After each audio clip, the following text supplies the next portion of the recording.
And away we go on a Modelo Monday.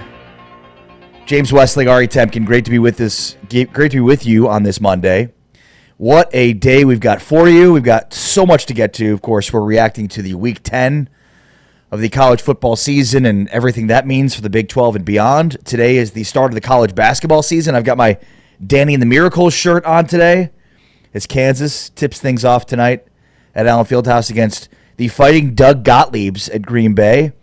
But we've got, I think, basically everybody in action tonight except for West Virginia, Kansas State, Texas Tech, Arizona State, and Oklahoma State. Everybody else tips off tonight. So plenty of college basketball to get to and preview with, of course, the defending national champion Florida Gators hosting the Arizona Wildcats in Vegas. Say hosting. Entertaining. Playing. Playing against, yeah. It'd be fun. James Westling, Ari Temkin, great to have you with us on this Modelo Monday.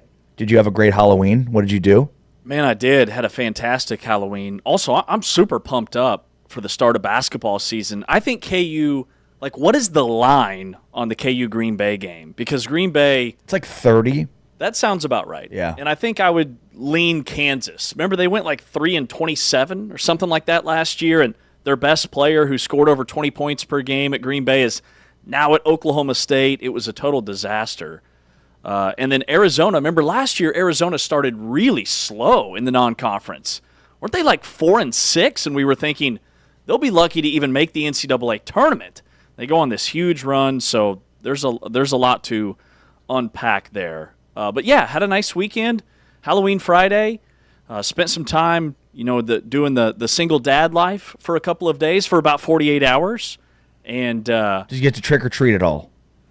No, I didn't. I started off part of the trick or treating, but then the neighborhood was getting chaotic, and I was concerned about being able to get out that evening. Trying to dodge kids. Right, dodge kids, dodge cones, dodge dogs, everything. The whole deal. Yeah, no, everything. A couple of things that I was thinking about on Halloween. One, the importance of Halloween in our society today, because it's an actual real opportunity to actually get out and be in a physical space with your neighbors, which, isn't something that we do a lot now. Mostly the spaces that we inhabit are digital. Mm-hmm. So we have a digital neighborhood that we're hanging out in, but not a physical, real neighborhood. Right. And I'm sure, this is probably different for some people. And I know my neighbors, but it had been a while since I've been out in person with many of them and oh, hey, good to see you. And it's just funny to think about it's one of the only times where you're forced in a way to be with your neighbors like that. And so it was just alarming to me that it's now in our society it's more important than ever to have a holiday like Halloween, because at the very least you are literally inhabiting a physical space with your neighbors in a way that we're just not used to doing much anymore. And I think that's spot on, number one, because of this digital world that we live in. But also, number two, I think that COVID changed that in a lot of ways. 100%. And we got so used to being isolated that now it's almost foreign when we're in these large gatherings of people.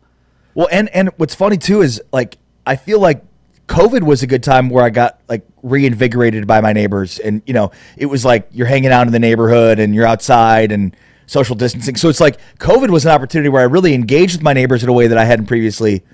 But, and then, a few years down the road, it's oh yeah, I remember that. That was one of the things that was miserable but at the time, but now feels like I miss it. The other thing I got to say about Halloween, and this is funny because, so we had this this tune-in offsite, and we were talking on the show as the tune-in content team all got together in LA. As we were preparing for it, we were asked, to kind of put together icebreakers. What are some things that some people should know about us, or, would be a funny story to tell? And you and I both, even though you weren't there, you and I both kind of came up with these icebreakers. And being there, I had a huge miss on my icebreaker. You weren't even there, and you had these icebreakers I thought were pretty good. But I don't know, I came up with this Stephen A. Smith story. I didn't come up with it. I had the story where I was friends with, for a brief period of time, Stephen A. Smith, whatever. It's a long story. I think I've told it on the air. At any rate, for some reason, I did that one, and it didn't land. It did not land at all in the icebreaker world. And I think a big reason for that is because a lot of the people that we work with maybe aren't hugely into sports like who's we are. Stephen A. Who? Pretty much. Like Jones? Don't even get me started, fellas. Like I had acted as if everybody knew who he was, and yet I would imagine the majority of the people in that situation did not. And so Halloween got me thinking, oh man, I missed like the best icebreaker story about myself that I should have given that I, for some reason, completely didn't think about. And then I got mad at my wife, who should know my entire history. And when we like game planned the right icebreaker story for me, this one did not come up. So she took full responsibility for that. I mean, Lord knows I shouldn't remember my own past as much as my wife should. Right. I mean, she wasn't around for it, but my goodness, you better know it. So one year, when I was probably 11, 12 years old, Michael Jordan opened up his house, and I trick-or-treated at Michael Jordan's house. MJ's house? I trick-or-treated at Michael Jordan's house. So I come up with this stupid-ass Stephen A. Smith story where, like, most of the people in the room had no idea who I was talking about or why this was a big deal. And meanwhile, I was sitting on a pot of gold with my Michael Jordan, trick-or-treating at Michael Jordan's house one year. Was MJ there? Yes. Yeah. He was passing out candy? He sat out there for hours, stood out there for hours handing out candy.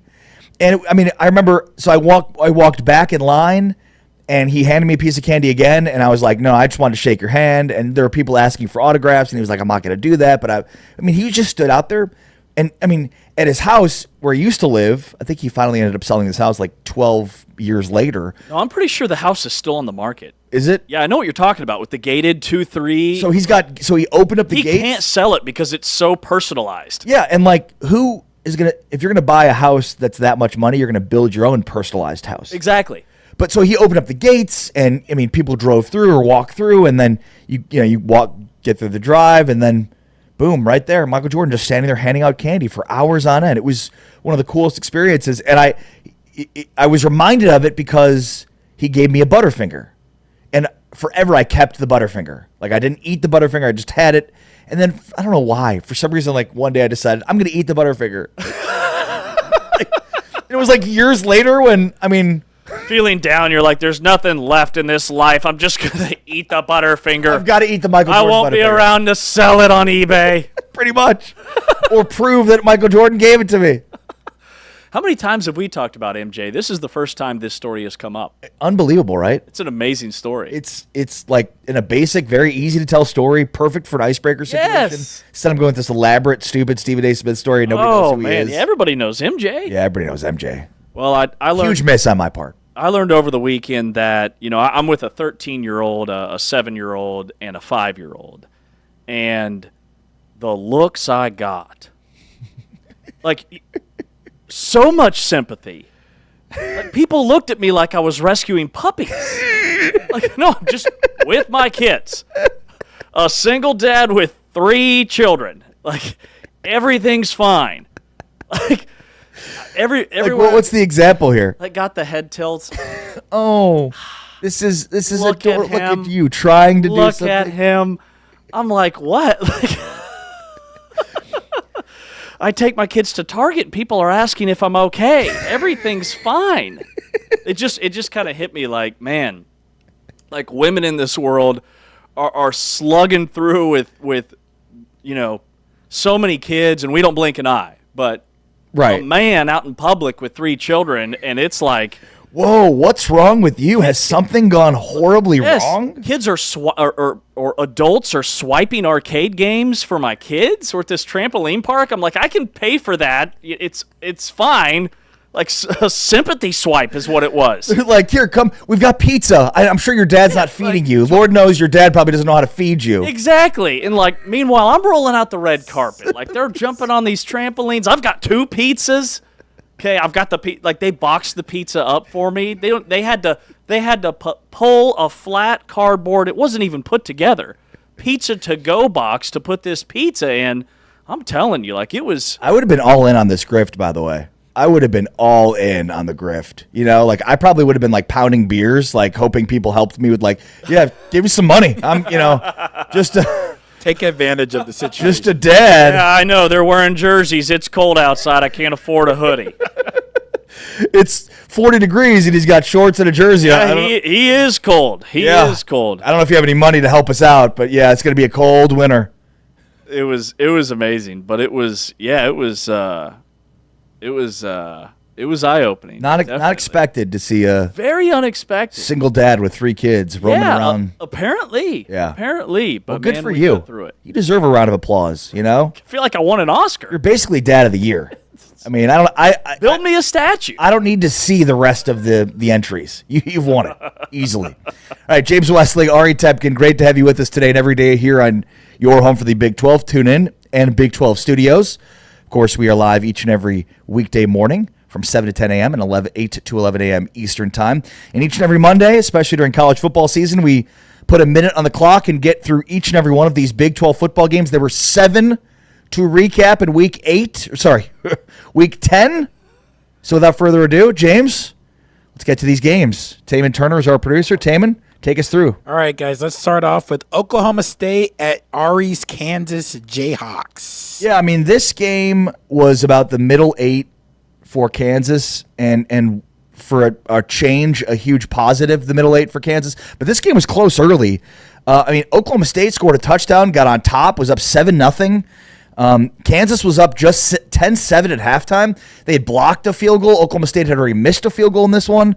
So it was just a bizarre first half, and then back-to-back touchdown drives in the second half allows Kansas to take that commanding 24-10 lead, and it was an avalanche in the second half for Kansas's offense, especially their rush offense. 232 rush yards for Daniel Highshaw and LeSean Williams.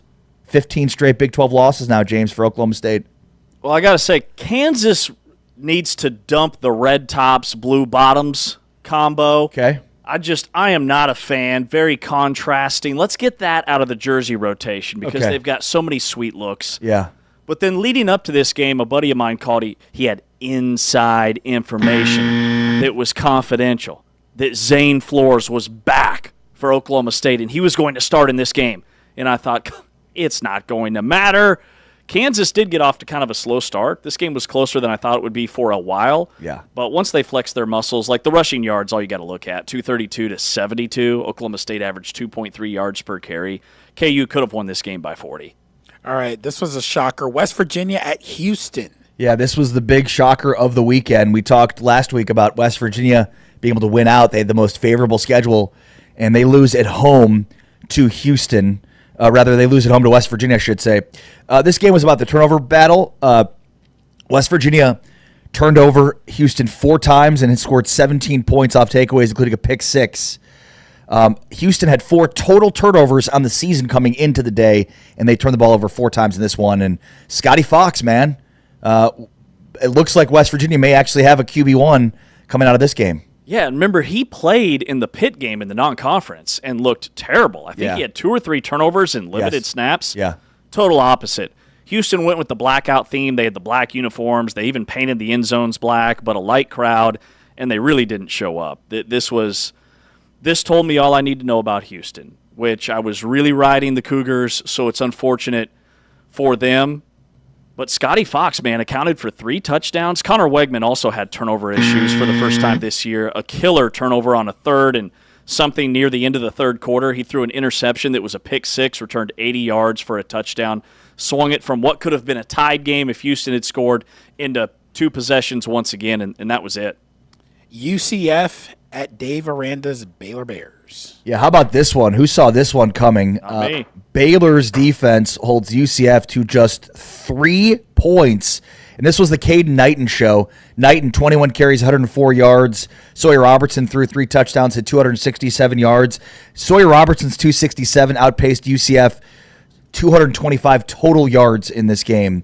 And Baylor's defense held UCF scoreless 10 out of 11 drives into just 3 points. It's the fewest Baylor had allowed in against a conference foe since 2006, and it had been a long time since UCF had not scored a touchdown in a game, James. Yeah, and Baylor, they have a game like this back-to-back seasons. Last year, they were limping into that road game at Texas Tech, and they balled out. This reminded me of that.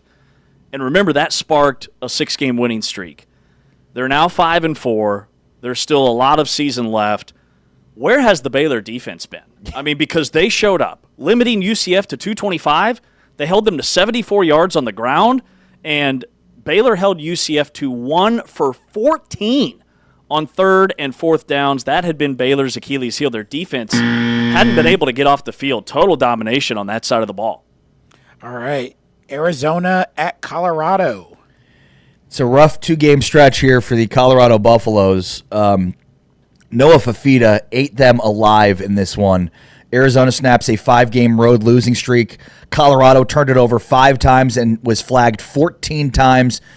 This game started off with a huge touchdown by Trey Spivey, and Arizona was off to the races. Wildcats up 17-0 inside the first 12 plays, led 38-7 at half, and then closed it out with those 5 takeaways and a 204-129 rushing edge. Arizona kind of did whatever they wanted to do against the Colorado defense that's given up 50-plus points in 2 straight games now. I think Colorado's been outscored like 96-24 their last 2 games. There's big problems in Boulder. Noah Fafita, 4 touchdowns by halftime. Like, Arizona was dominating. They forced 5 turnovers, which I think you noted. There was a Colorado turnover that was taken 59 yards to set up a rushing touchdown. That was a huge turning point, just kind of accelerating the Colorado collapse. But this game was over, like I said, by halftime, and did not see this one coming. Arizona just dominating like that on the road. They were only favored by 3.5. Yeah, Colorado has been outscored in the last 2 games, 105-24. There it is, 105-24. Arizona State at Iowa State. Well, how about Jeff Sims? Ladies and gentlemen, welcome to the Jeff Sims Show. I will eat my crow. I didn't believe in him at all, but he ran wild in this one. Jeff Sims setting Arizona State quarterback rushing record, 228 yards, 405 yards total, and 3 touchdowns. That's between throwing and rushing. Yeah, I mean, what else can you say? Also, Kyle Conradi for Iowa State was 2 of 4 kicking. Ouch. 4 straight losses now for Iowa State. Pretty wild turn of events, and their defense is completely falling apart. And this one was... Yeah, they couldn't do anything to stop Jeff Sims. Yeah, and Sims he's a great story. Like, he started his career at Georgia Tech, started some games, and he transfers to Nebraska, gets a couple of starts there. He's a run-first quarterback. And Arizona State, now that he's going to be a huge part of the rest of the season, they leaned on his strengths, which is him as a runner. 29 carries for 228 rushing yards, an Arizona State quarterback record, and then Mateer, the tight end for Arizona State, 68 yards and a touchdown, an 88-yard touchdown run by Sims that you're watching now on Big 12 Studios in the third quarter, just completely broke the game open. Scary injury to Ben Bramer. He's been released from the hospital. That's a good thing, but that was a really scary moment late in the game for the Iowa State tight end, one of the best in the league. The inaugural anniversary of Texas Tech at James's Kansas State Wildcats. Pass. Yeah, this was a game of turnovers. 7 turnovers combined, 5 on the side of Kansas State. Tech scored 28 points off of the 5 Kansas State turnovers. Plus, K-State went 0 for 4 on fourth down.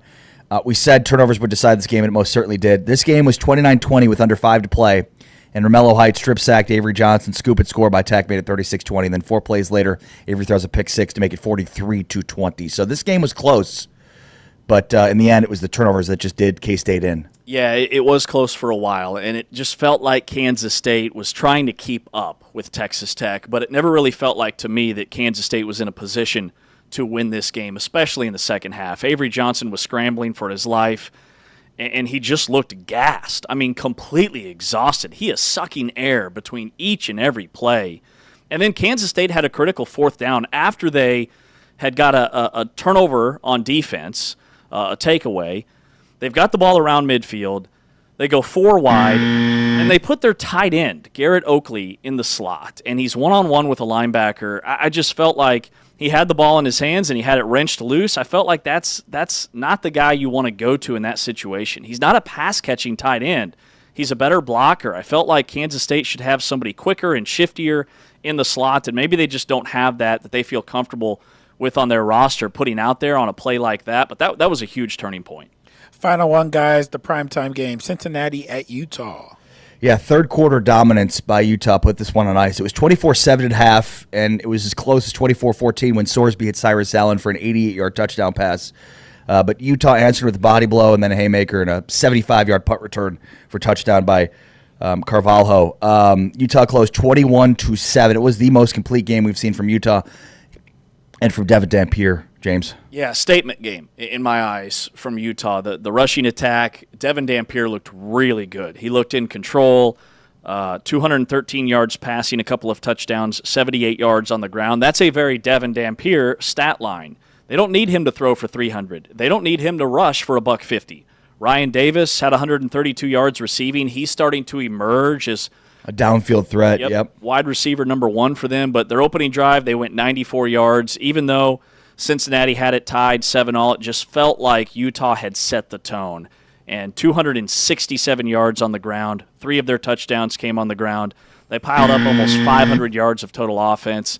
And we'll touch on this later, but I think Utah is very much back in the conversation and a player when it comes to the Big 12 championship and maybe the college football playoff. That's James Westling. I'm Ari Temkin. This is Big 12 Radio on TuneIn and on Big 12 Studios. On the way next, let's get into the big picture takeaways for Week 10, including what I thought was a big separate the men from the boys week in the Big 12.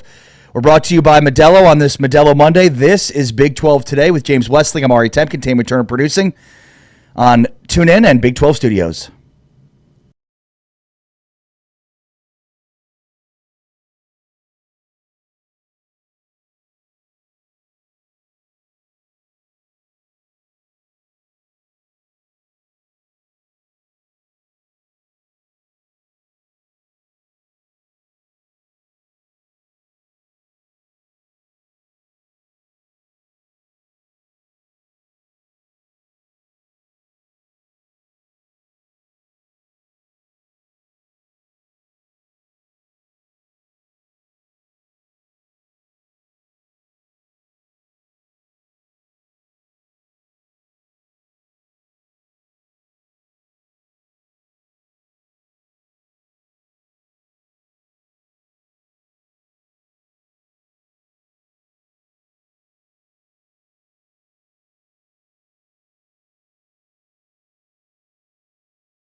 Men's basketball starts tonight.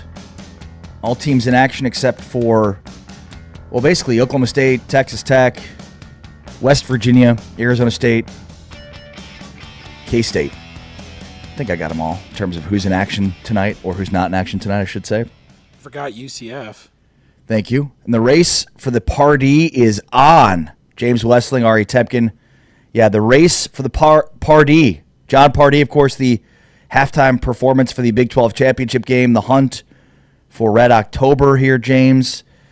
We've reached the final stretch. Some have 4 left. Most have 3 left, with huge win for Utah. I thought this was a separate the men from the boys sort of weekend, where Houston looked the part, and then they get knocked off at home by a West Virginia team that gets its first top 25 win. Its first win against top 25 opponents is 2021, something Neil Brown never did. Rich Rod does in his first year. Arizona State, my goodness, they somehow stay in this race with 2 conference losses. Texas Tech and Utah flexing muscles. I don't know. I thought this was a separate the men from the boys kind of weekend here, James. Absolutely, 1,000%. I mean, when you look at the fact that Houston gets upset by a team that picks up their first Big 12 conference win, in my opinion, that knocks Houston out of the Big 12 championship picture. They would have to win out. They'd have to have some other things happen around them, and this wasn't the most difficult game left on their schedule. I look at BYU and Texas Tech as the 2 juggernauts right now in this conference, and they play each other this weekend. And they're both top 10. It'll be the first top 10 matchup at the Big 12, featuring 2 top 10 teams since 2021. And I think that fact right there tells me that whoever loses this game is still going to be okay when it comes to potentially getting to the Big 12 championship game or getting an at-large bid in the college football playoff, which right now that's a discussion post-Big 12 championship, because right now things are so even in this conference, as we expected it to be, that should be the main talking point. Cincinnati losing in the manner that they did to Utah, I do think separates those 2 teams. Even though Cincinnati's a game up in the conference standings, Utah pummeling them like that at home puts Utah back in the conversation. You have to keep in mind that Devin Dampier wasn't 100% healthy in that game against Texas Tech. And the way Texas Tech beat Kansas State was very much, in my eyes, similar to the same way that they beat Utah, where the game's relatively close at halftime, and then they flex their muscles, they get some key turnovers, they play complementary football in the second half, and frankly, they had Kansas State rattled. Texas Tech and BYU right now are the 2 teams that I think have championship DNA, and Utah's right there with them. So I'm with you on the separation that we saw, despite what the standings might say on paper. Yeah, there are now, in terms of conference play, at least 7 teams with just 2 losses or less, but only 3 teams remain in the Big 12 with 1 conference loss or less. And, of course, the latest being Cincinnati with the 1 loss, falling to a Utah team at Utah that just looked considerably better than what we saw from Cincinnati in this game. I mean, I thought that, just to sit on the Utah-Cincinnati outcome for a second, I mean, Utah put together as complete of a performance as we've seen. And coming in, Cincinnati's defense was a big reason for why we thought this was a legit team and a legit contender. And for Utah to do what they did, not just in their ground game, I thought, we've talked a lot about Utah controlling the line of scrimmage, winning up front, winning on the ground. But I thought early on in this game, it wasn't like it was one or the other. I mean, it was both. And they got Ryan Davis established down the field. He had 2 big plays in this game. It's just not something that we're used to seeing. Here's what Kyle Whittingham, the head coach of Utah, said about his thoughts just overall on their execution in a full team win over Cincinnati. It was a great run, great blocking, great job by everyone involved.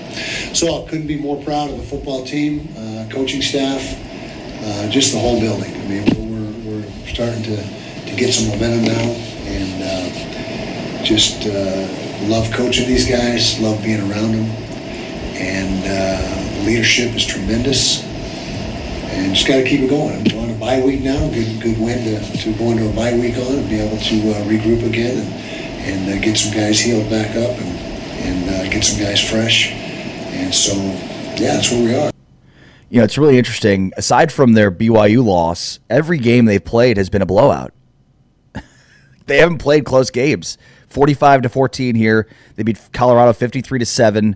Arizona State, they won 42-10. They had the blowout, lost to Texas Tech 34-10. I mean, every game on their schedule has been a blowout, either win or loss, with the exception of the loss to BYU, which was a 3-point game. Yeah, that's really interesting. And, you know, we know what Utah's identity is, right? They're a physical football team. They're not super explosive. No team in the Big 12 runs it more than Utah. They run it 55% of the time. They're top 5 in the country in time of possession. And their defense gives up just a little over 3 yards per carry. Like, that's classic Utah DNA. And this game was a prime example of it.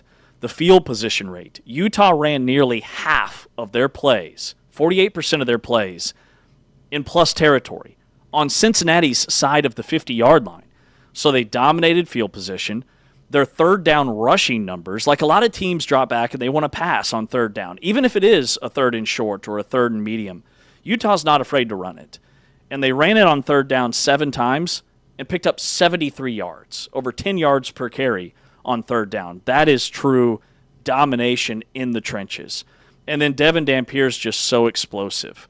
The fact that you have to account for another guy in the run game, I think takes this Utah offense to a whole nother level. And even with all the power rushing numbers and the leverage rate and the field position rate, the fact that half of their plays, nearly half, came in plus territory, and they still picked up almost 500 yards of total offense, tells you just how dominant they were on both sides of the ball. They're no longer just a defensive football team. Well, and Brendan Sorsby, who had been so good coming in, you know, we talked last week about him potentially putting together, you know, a Heisman-type game performance here. I mean, he's just 11 of 33 throwing the football in this 33% completion rate. And, I mean, you think about, like, he hit Cyrus Allen for an 88-yard touchdown, beating Smith Snowden, but that was it. Like, take that out, and the numbers look way worse.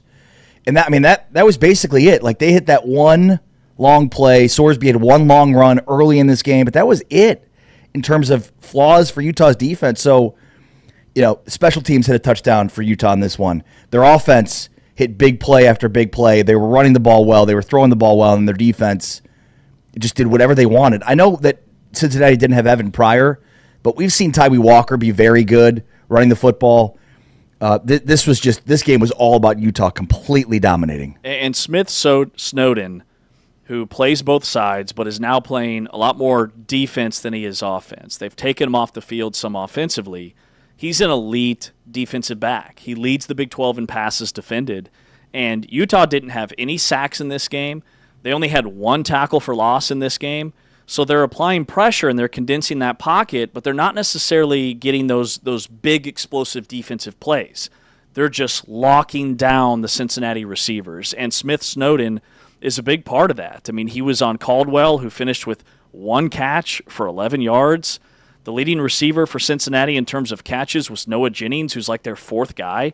That tells me that those corners for Utah are clamping down and playing at an elite level in their man-to-man coverage because they play a lot of man coverage. They're an old school, we're just going to beat you one-on-one defensively. And to hold Sorsby to those type of numbers and then dominate the time of possession, Utah had the football for 40 minutes. Yeah. Cincinnati had it for 19 minutes in this football game.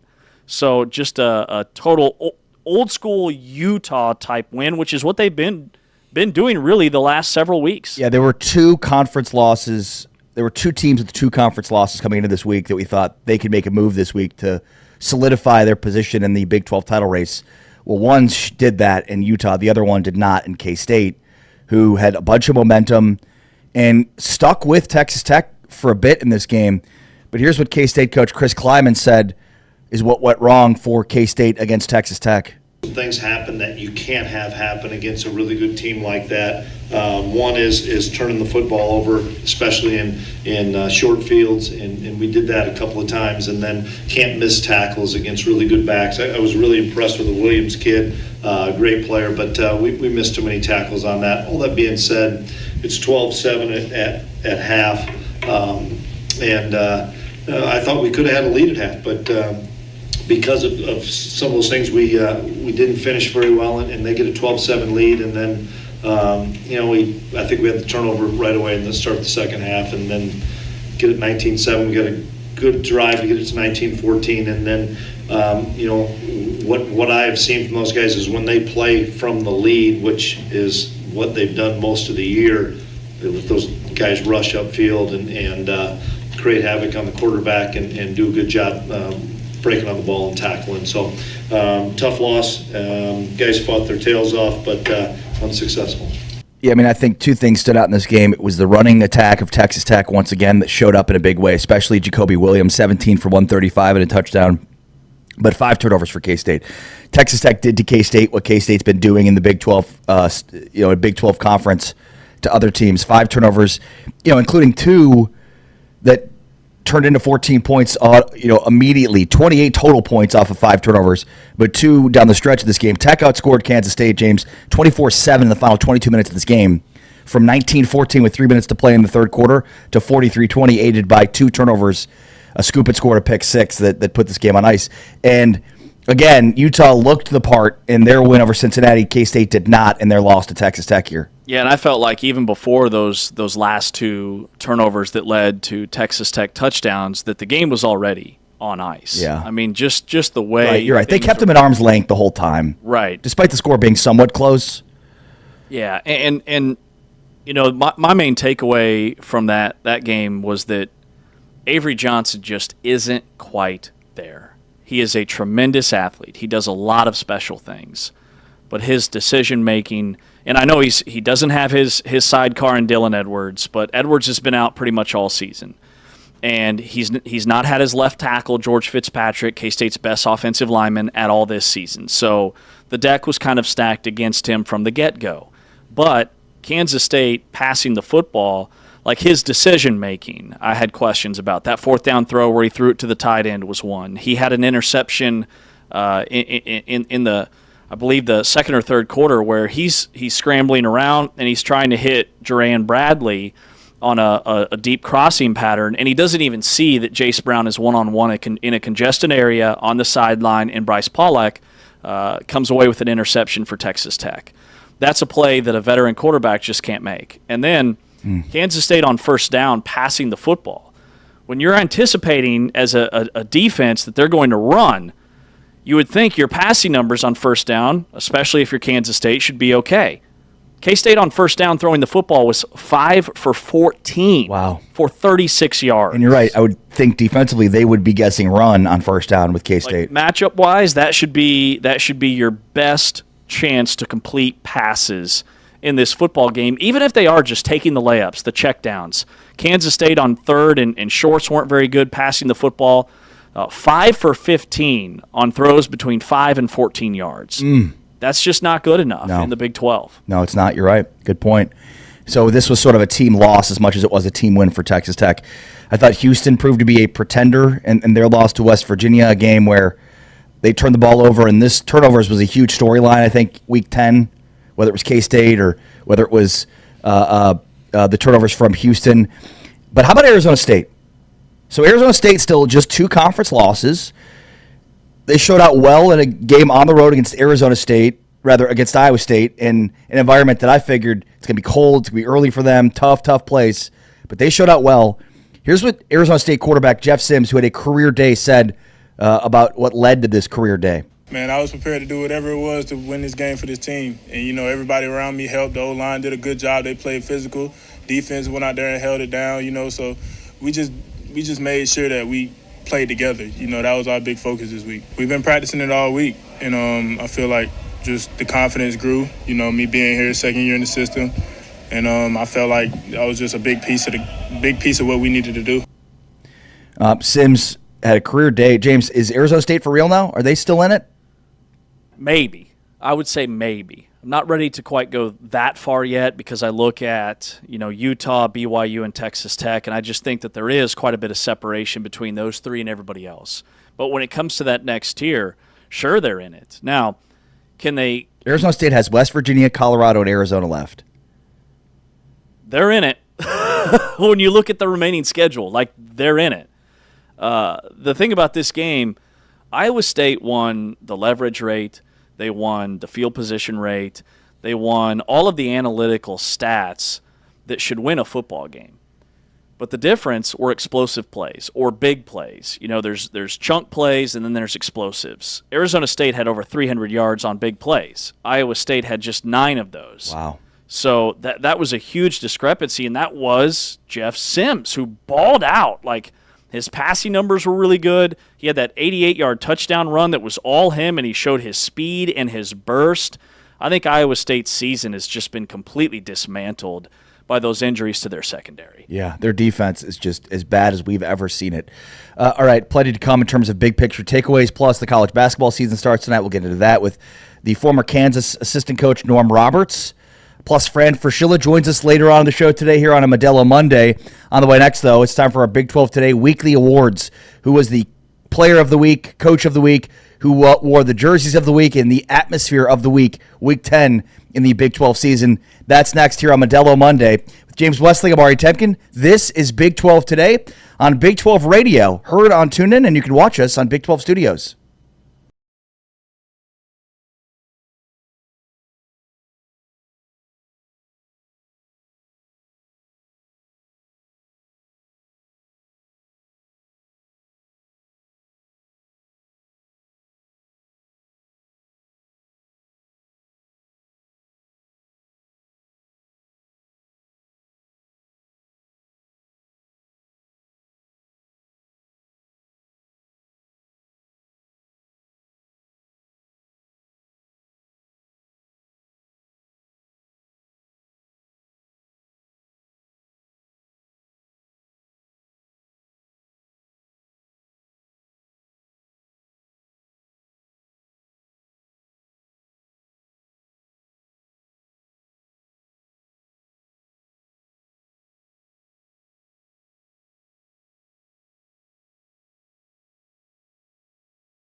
Big 12 Radio, along with James Westling on social at James Westling. I am Ari Temkin on social at Ari Sports. On this Modelo Monday, cheers to the 7 winners from this weekend. Of course, cheers to the 7 losers as well. I would cheers my coffee with you, but I don't think you have any coffee in your mug. I do not. It's just an illusion. It's supposed to look like coffee's in there, I guess. All right, each and every week on a Modelo Monday, we give you our player, coach, jersey, and atmosphere of the week. So we break it down for you right here on Big 12 Radio. So let's start here with our atmosphere of the week, James. Give me the atmosphere of the week for you. Atmosphere of the week, I go out to Salt Lake City. Rice-Eccles Stadium, Utah, the hand-painted helmets, the crowd, the all-black uniforms, the energy. That place just felt different. It was a night kick. Like, we had seen Rice-Eccles get loud and rowdy and have all the things for the morning games, but we had not seen a game that started at 10:15 p.m. Eastern Time, Cincinnati time, started at 9:15 Central Time. It was electrifying. It looked great on television. This was just a tremendous opportunity that the Big 12 and the Utah fans delivered on in a big way Saturday night. Yeah.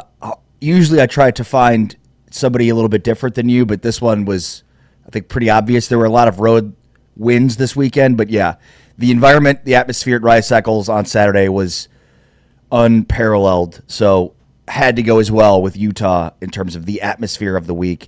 Like you said, it was energetic and charged the entire game. It just kept building because Utah's lead kept building, and the helmets and the jerseys looked amazing. So let's then transition to jerseys of the week, which you and I may have no difference on as well. Jersey of the week, who could it be? Who could it be? It has to be Utah. Utah. Man, those hand-painted helmets, which today I learned, and by today I mean on Friday because we went over it then, that they hand-paint their helmets every year. But apparently when you go 5-7, it doesn't get the attention that it gets when your college game days game. And the hand-painted helmets looked sweet this year. And Taman was like, hey, what jerseys are they gonna wear? Should have known it would be the all-black alternates with like the throwback numbers. Looked menacing under those stadium lights. Cincinnati was in their all whites. Just a great uniform matchup. It's the Utes once again. Yeah, no doubt about it. Utah had the jerseys of the week. So easy pick here for both you and I. In fact, Utah really, in some ways, did a good job in getting close to sweeping the awards here. They could have. Yeah, very much so. But, yeah, I mean, the jerseys, the helmets looked amazing. And, you know, obviously the look good, feel good, play good, right? Utah exploded in this game. Like, was that the most impressive win of the Big 12 season so far? It's up there. Yeah, it's up there. You know, Texas Tech's win at Utah comes to mind. BYU's games have been relatively close. Maybe the way Cincinnati beat Iowa State, but look at Iowa State now. They've lost 4 in a row. I mean, I think you could make a case this was the most impressive win of the Big 12 season. And sure, that's some recency bias playing into that, but the way they just steamrolled that Cincinnati team, man, I was shocked, and I was really impressed. All right, let's get to Coach of the Week. I'm going with Brent Brennan at Arizona. You know, they were in a position where a loss looks a lot different for his future, number one, for their chances of making a bowl game, number two, and for what we will remember about Noah Fafita's career, number three. And they checked all those boxes. Like, now they're very much in a position to play in a bowl game. They're in a position to maybe play in a high-level bowl game when it comes to the Big 12 pecking order. Noah Fafita and the way he's playing loose and free, and they were physical, they were confident in that football game, and I think the fact that Brent Brennan has that team that dialed in this late in the season, where you've got fans questioning some play calling and all types of things, said a lot to me about Brent Brennan in Arizona. Yeah, no, I'm with you. That's a good pick, but I went in a different direction finally for the first time today, and I'm going to go with Dave Aranda. When you think about what Baylor was able to do defensively, we've been waiting for this performance all season. Mm-hmm. I'm sure Baylor fans are wondering where has this defense been all season, but better late than never. This was a huge week for Dave Aranda. It felt like the walls were caving in on him, and he needed something, not just a win, because they've had wins this year that were not the most inspiring, but this was a complete team win. It was something they needed absolutely. And, if you would have told me a week ago, well, can Dave Aranda save his job? I probably would have said no. But more performances like this could certainly go a long way in helping Dave Aranda secure his job. Here's what Aranda said following this win for Baylor over UCF, 32-3, a full team dominant victory. It's a happy locker room. Guys are feeling really energized. It's always good to get a win. A win like that was something that we needed. We've been really pushing hard to get it. That's the team that we've seen and we've known. And so to be able to have other people see it is really fulfilling. I think the thing now for sure for us is like, hey man, this is what it is. This is we know that we can meet this standard. We need to be able to meet the standard every time out, and so very much that was the talk at the end of the game. But excited about our O-line and moving the line of scrimmage in the run game. Caden Knighton had a great game, and I thought a lot of it was done up front. Caden's getting better at kind of following his blocks and not spinning out and running sideways on things. I thought Sawyer looked really settled. I think anytime we go tempo and we have some motions and some formation on the sideline and just kind of the oddities are kind of built into tempo, I think that's probably when we're at our best. And so those first two drives were a lot of that. I thought he was able to see stuff really clear and get us into plays that were big-time plays for us. It was really good to see Trigg from the start kind of attack the thing, and not kind of have get him going in the third quarter, but to get him going right off the bat, I think that's a chore for a defense to have to contend with. Is four quarters of Michael Trigg, and so all of that was good. I thought defensively, guys were playing fast, and they were communicating better, and they were making plays when they were coming to them, and so that was good to see. All right, so there's my coach of the week, Dave Aranda, who not just got a win for Baylor, but looked dominant on defense, something they have not looked in a long time, getting stops on UCF for 10, 11 drives. And by the way, UCF had been really good offensively, so impressive performance there. All right, player of the week. Player of the week, man, I'm going with Jeff Sims, the quarterback at Arizona State, filling in for Sam Leavitt. Got his first win as a starter since he was at Georgia Tech back in 2022. How about that? And he absolutely crushed an Arizona State quarterback rushing record that dated back to Mark Malone in 1978.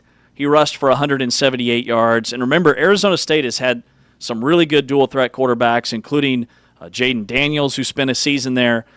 He just torched Iowa State. And this was a 17-16 game in the third quarter until he had that 88-yard touchdown run that completely swung momentum, essentially sealing the road win in a lot of ways.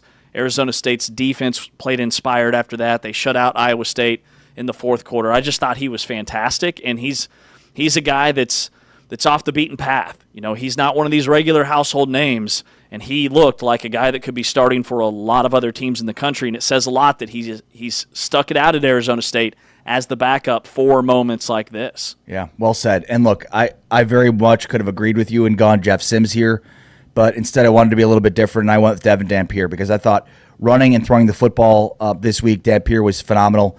16 of 31, didn't complete the highest percentage of his passes for 213 yards and 2 touchdowns, did have the interception, but 14 carries, 70 yards. He was in complete command, and I thought, again, early in this game, when it was certainly in doubt to a degree, he was attacking down the field and looked really effective. So a lot of times this year I've said, yeah, I trust him running the ball when they're getting good blocking and teams are able to let him run.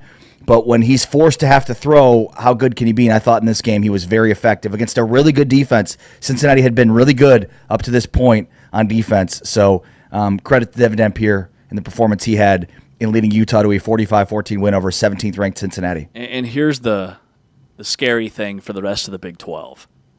He's only a junior. And I know in this transfer portal, NIL era, COVID year, who has how much eligibility left, he's got another season. And Utah guys don't transfer out. They have one of the best roster turnover numbers in the entire country in terms of guys come back at Utah. They believe in this system, And his numbers from last year when he was at New Mexico and he was the Mountain West Player of the Year to this year, there's been an uptick in every single statistical category except for yards per game, because he's not throwing it 30 or 40 times. He has been so much better stepping up in terms of competition. And, man, he's getting better each and every week and more comfortable within this system that he ran at New Mexico. But he is really starting to become a master of his craft. All right, that's James Wesley. I'm Ari Temkin. This is Big 12 Today on Big 12 Radio. On the way next, we dive into the college basketball season, which starts tonight with Norm Roberts, the former assistant for Kansas, longtime Bill Self assistant, and also the former head basketball coach at St. John's. Norm Roberts is next with James Amari. This is Big 12 Radio on TuneIn and on Big 12 Studios.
Big 12 Radio, Big 12 Today with James Wesley. I'm Ari Temkin. Taman Turner is producing the start of the basketball season today on the men's and women's side. In fact, 11 a.m.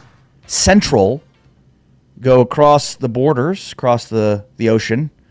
Duke Baylor playing in France in the women's side of things. 7th-ranked Duke, 16th-ranked Baylor in Paris, France.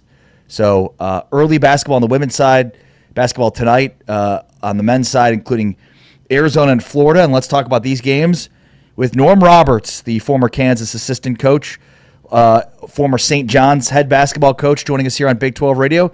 Coach, how are you? I'm doing great. How are you guys doing? We are very well. There's so much to be happy and excited about with football season, where it is in this final stretch before, a championship run, and of course the start of college basketball season. It is a perfect time of year, even though it's much darker earlier because of the moving the clocks forward this weekend. But let's start with the big one tonight, which is Arizona, Florida. Florida, the defending national champs. The last game they played was in San Antonio against Houston in the national championship game. So, you've coached on some national championship teams. Tell us what that first game is like, kind of following a title. Well, I think you put that away. You forget that, all the celebrating, all the excitement, that's over with. It's a new season. You've got a new team, new players. I think you're focusing on the now. Obviously, when they play, they're playing on the road, so they're not playing at home, so they're not going to be putting down a banner or anything like that. That'll happen later on. I think they're going to be really focused on Arizona, who has a great team coming back. They've got great size inside with Krivas. He's going to give them something they did not have last year, and they're going to be dependent, I think, Arizona, on those two young freshmen to be big-time scorers for them, Burris and Koa-Pete. Coach, Arizona last year started like 4-5 in the non-conference, and I remember we were talking about what they would have to do in Big 12 play to even make the NCAA tournament. And not only do they make it, but they get to the Sweet 16. They're a top 4 seed. Like, can you put into perspective what it's like coaching on November 3rd versus late in the season? Like, how many seasons there are truly within a season when it comes to college basketball? There's probably really 3 seasons. It's the preseason, it's the conference schedule, and then it's the postseason. So there's 3 seasons you're playing. Coaching this early in the year, you're really more focused on what your rotation is going to be, who can really play when the lights are on. Some guys are very good in practice and don't do as well when they get into the games. Seeing who can produce for you, where you're going to focus your offense, how you're going to play through certain people. Those are the things you're trying to get through this early in the year. Now, obviously, you want to win the game, and you're playing against a highly qualified opponent, but the bottom line is you're still in progress. I mean, and is that, when you look at the rest of the schedule for tonight, Kansas plays Green Bay. You look at the rest of these mid-major opponents that Big 12 teams have. We know Kansas will have some tough early non-conference games. We know the rest of the Big 12 will too, but tonight is not exactly that kind of a night. So, is it mostly at this time of year, Coach, just focusing on us and what we do, especially when you have, if you're Kansas, a game against Green Bay?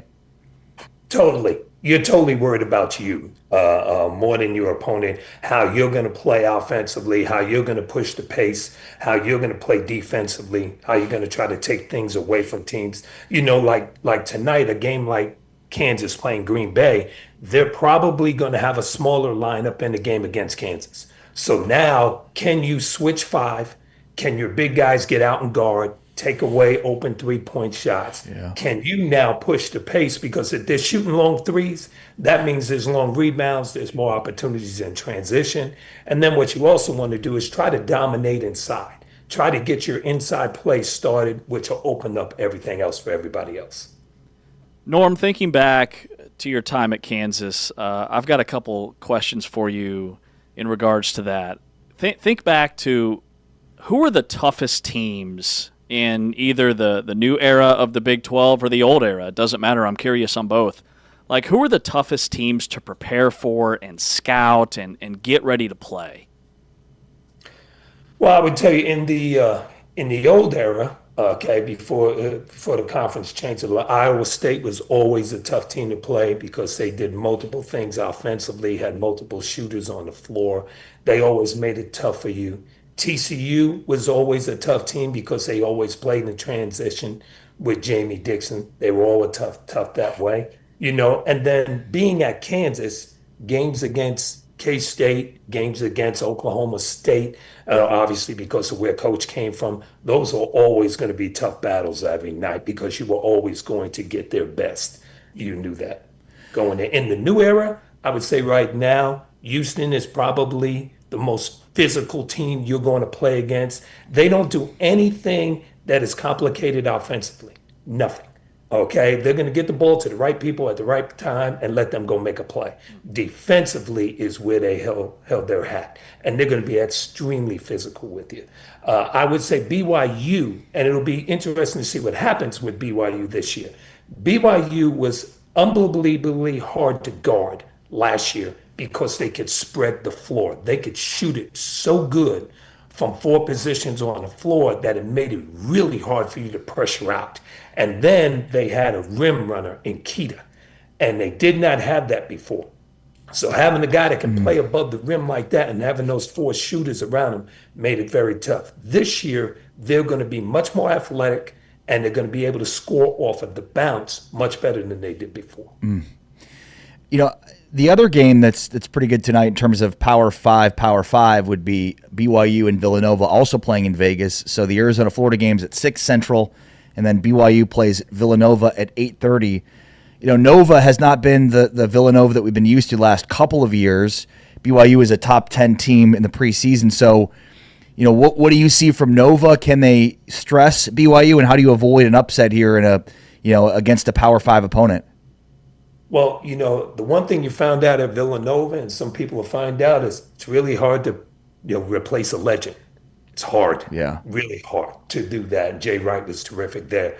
But I would tell you this, Willard's going to do a terrific job. He's got his own personality. He knows how to play in big games. He knows how to play against big-time opponents, being in the Big Ten and those things. I think they're going to play through their guards. Their guards are young. Caden Lewis is a very good player, can score the ball, but it's going to be a new situation for him coming from high school and then going into a big-time atmosphere like that. Perkins, who played very good for them, undersized, kind of a 4-man 3, can do some good things for him. But they've got to get back to the Villanova tradition of guarding, pressuring, being physical, and that is the way Willard plays. Now for BYU, I think BYU is going to try to get in transition. They're going to probably play 9 to 10 guys. It's going to be interesting to see if BYU can be consistent shooting the 3. AJ DeBanza is out of this world athlete. I think he's probably the next Paul George, a young Paul George. He can really score the ball. He can score from all 3 levels, but he's not a 3-point shooter.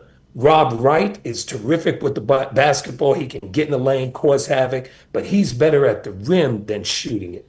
Now, Richie Saunders is a key because how those guys play with Richie is going to be really surprised because Richie had a lot of movement in their offense last year. They got the ball to him in the right positions. It wasn't guys handling the basketball.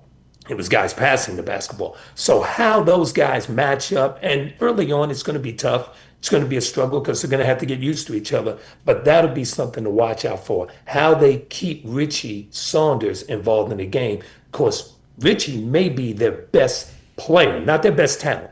He may be their best player. Talking with Norm Roberts here on Big 12 Today, was a college basketball coach forever at Kansas and St. John's, among other stops. And Norm, these 2 freshmen in the Big 12, you mentioned A.J. DeBonsa and then Darren Peterson at KU. Like when I think of impactful, you want to call them one and done or just freshman college basketball players, like there are those guys every year, but then there's that next tier of dudes like Carmelo Anthony and Kevin Durant and Anthony Davis and Zion and those type of guys. Are A.J. DeBonsa and Darren Peterson those type of players, or what have you seen from what you know about those 2? Without a doubt, they are those type guys. They're guys that changes your whole program. those are guys that you're going to play around him. The other one is Cameron Boozer.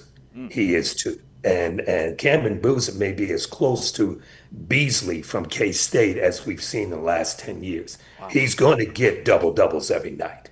And the thing about him that makes him interesting is that he's a great physical talent, but not an unbelievable physical talent. But his basketball IQ is out the roof. And I would say the same thing about Darren. Darren is a great talent, great length, great athleticism. But the other thing is Darren's basketball IQ is out the roof. He is smart. He will find a way to beat you. He will find a way to help your team. He's a joy to watch. I was over at practice yesterday just watching him, and he is terrific. AJ DeBanza is a guy that can change the game so much athletically.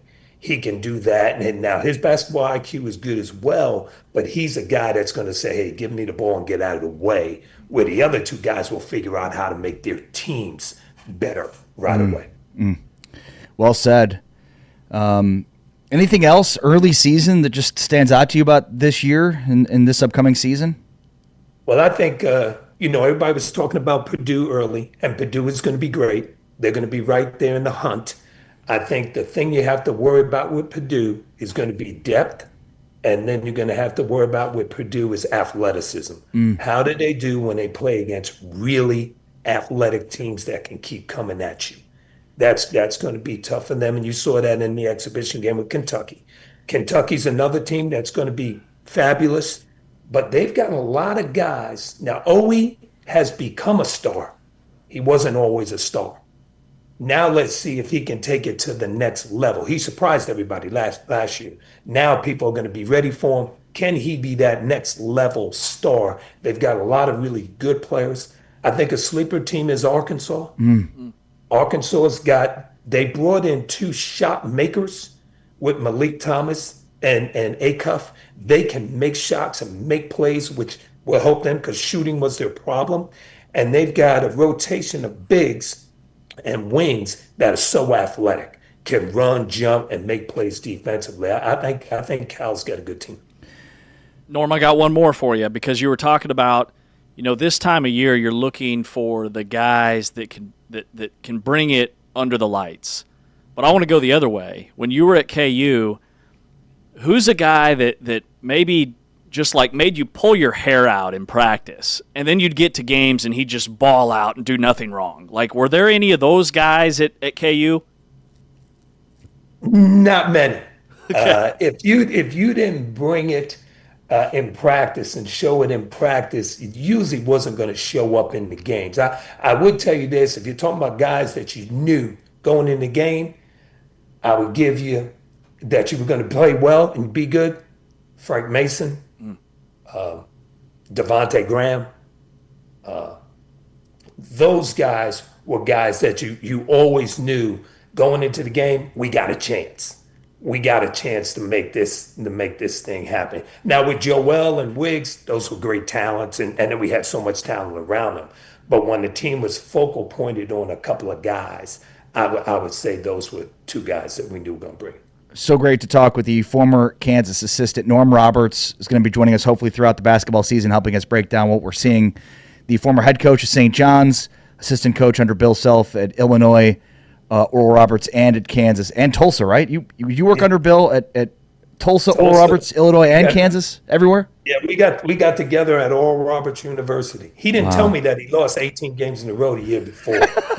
He didn't tell me that before he hired me. But it was great. It had an unbelievable run. Kurt Signetti, when he was hired at Indiana, said, I win, Google me. I'm sure Self was like, don't Google me. There was no Google at that time, probably. Always great to chop it up with Norm Roberts. Great basketball coach. Appreciate your time, Coach. Thank you so much. Take care. Thanks, guys. Have a great day. Thanks, Enjoy. Norm. You too, bud. Thank you. It's great to talk with Norm Roberts, the longtime Kansas assistant, longtime assistant under Bill Self, and left and became the head coach of St. John's for 6 seasons. Hopefully we will talk with Norm throughout the college basketball season about all things college basketball, not, of course, just about Kansas, because he's got great knowledge and awareness of all college basketball. We've got plenty of games tonight. Green Bay, Kansas. Western Carolina, Cincinnati, Lehigh, and Houston, Fairleigh Dickinson, Iowa State, Hofstra, UCF, UT, Rio Grande Valley, Baylor, New Orleans, TCU, San Jose State, Utah, Montana State, Colorado, and then 2 games in Vegas, including Arizona, Florida, the defending national champion Gators at 6 o'clock, and then at 8:30 tonight from Vegas, it's Nova and BYU, and that's on the men's side for tonight. Plenty of women's action, including at 11 a.m. Central, 12 noon Eastern time, Baylor and Duke from Paris, France. So the basketball season is underway starting this afternoon. All right, let's go around the big stories around college football, including another coach fired, a huge loss in the ACC, or maybe a huge couple of losses in the ACC. What does that mean for the Big 12 big picture? We'll get into all that next. We go around college football with James Westling. I'm Ari Temkin. This is Big 12 Radio, presented by Modelo, heard on TuneIn and watched on Big 12 Studios.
Big 12 today, Big 12 Radio on this Modelo Monday, along with James Westling. I'm Ari Temkin.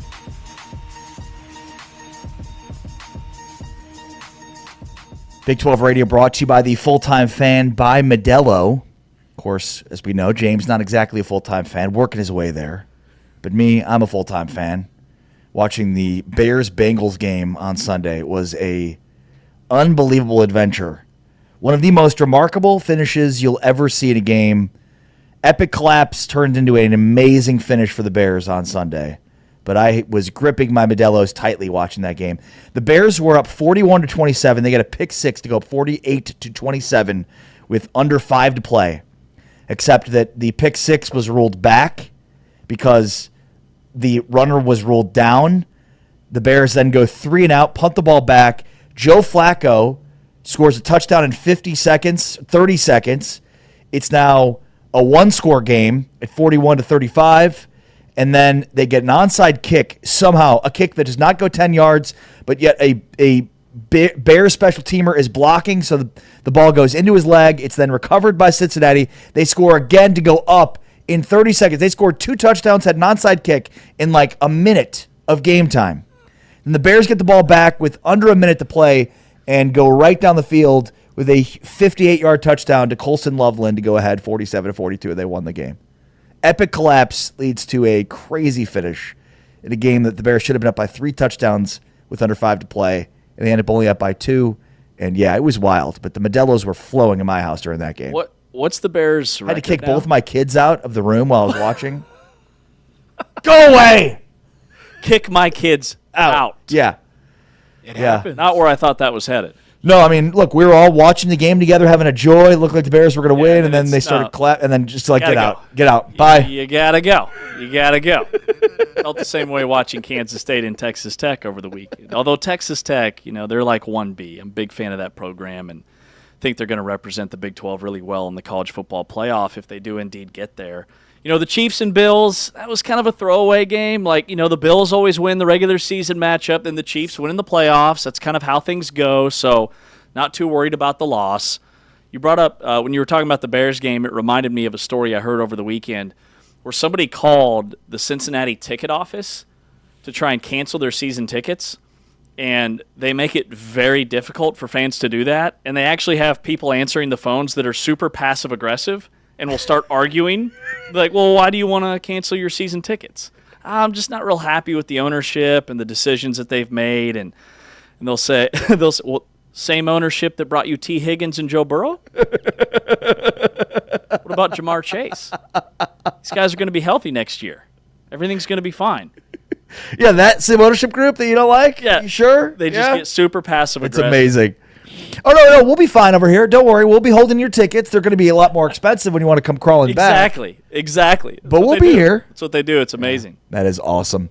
All right, so yeah, the Big 12 Radio is brought to you by Modelo, the full-time fan. Are you a full-time fan? Grab an ice-cold and refreshing Modelo. All right, we've got Fran Fraschilla coming up on the show as we talk through the start of the college basketball season. We'll talk with Fran about his expectations for the Big 12. Well, let's go quickly around college football on National Whiparound. And, well, another one bites the dust, James. Another week and another coach fired, this time Hugh Freeze at Auburn. When Auburn knocked off Baylor to start the college football season, we thought this could be a different year for Hugh Freeze at Auburn. And instead, it was pretty much the same thing we've seen from them. A lack of offense, aside from the Baylor game, is what plagued Auburn throughout Hugh Freeze's tenure. He is a offensive mastermind, so it makes sense with how bad their offense has been that they would get rid of Hugh Freeze and end an epic stretch of Auburn football. Caught this one from Reddit. You'd have to go back 72 years to find a 5-year stretch of losing more than they've lost since 2020. But basically, they went 11-31 between 1927 and 1931, and they're in a stretch where they've gone 10-43 since, or rather 28-33, I should say, between 2020 and 2024. Real bad stretch here for Auburn football. And another coach is out. And, they were winning national championships not that long ago. Yeah, Cam Newton was not that long ago. Hoisting the Heisman Trophy. Saw this on college football subreddit. In fairness to Auburn, nobody could have foreseen Hugh Freeze's tenure going like this except for anyone who had mildly followed the sport. Like, they were down to their backup quarterback. He's on the golf course playing 36 holes a day. Who could have possibly seen this coming? And so that gets us to, 10 coaches have now been fired midseason here? A lot. Yeah. A lot. A lot of coaches. Which is wild. I thought it would go the other way. I thought coaches would have more time with the new house settlement and with NIL and how much schools are now investing in their programs. I didn't think schools would have the resources to pay these buyouts. And maybe they don't. Maybe they're just so obsessed with winning and having success on the field and, seeing kind of the light at the end of the tunnel if they can get there, and what kind of revenue that would mean, that they're willing to just pile on mountains of debt to fire these guys and pay their buyouts. Yeah, it's wild. All right, around college football, the ACC had a major shakeup at the top of the ACC standings with Miami falling. Once again, Miami, a huge disappointment. This thing is right on schedule in terms of, a close loss down the stretch of the season that Miami certainly could have had. But, Miami falls to SMU in overtime, 26-20. The same SMU team that fell to Baylor beats Miami in Dallas at home. Impressive win in overtime for the SMU Mustangs as they knock off 10th-ranked Miami, give them their second loss of the year. And then Georgia Tech falls, first loss of the year for Haynes King and Georgia Tech as they lose at NC State, a 5-4 NC State team, 2-3 in ACC play. They knock off Georgia Tech 48-36. So not a great showing at the top of the ACC this weekend. And I think when we look at what the Big 12 did against the ACC this year in the non-conference, James, just the positioning for the Big 12 to get multiple bids to the playoffs seems to get better and better every week here. Absolutely. What happened in the ACC this weekend was really good for the Big 12. And Bill Connolly's SP Plus ratings, which is basically the Ken Palm of college football, he writes that it's simply a measure of the most sustainable and predictable aspects of football. If you're lucky or unimpressive in a win, your rating's probably going to fall. Meanwhile, if you're strong and really unlucky in a loss, it's probably going to rise even with an L. And he has two Big 12 teams in the top 10. He's got two Big 12 teams actually in the top 6. Wow. He's got Texas Tech at number 4, and he's got Utah at number 6. So SMU knocking off Miami, I think, really helped the Big 12 and Georgia Tech losing, and specifically Utah, because now I think it puts a potential at-large spot for if you're comparing a Big 12 and an ACC. I think the Big 12 is clearly in a position to get that spot. It comes down to how many SEC, how many losses the Big 10 teams have. But either way, this was a major step in the right direction for what happened in the other conferences that the Big 12 needed. Yeah, congratulations, by the way, to Bill Belichick. He gets his first ACC win, a 27-10 win over Syracuse. But, yeah, I think the Big 12, in terms of having a pretty clear and defined hierarchy here, is going to help the Big 12 out when it comes to the college football playoff and potentially multiple bids.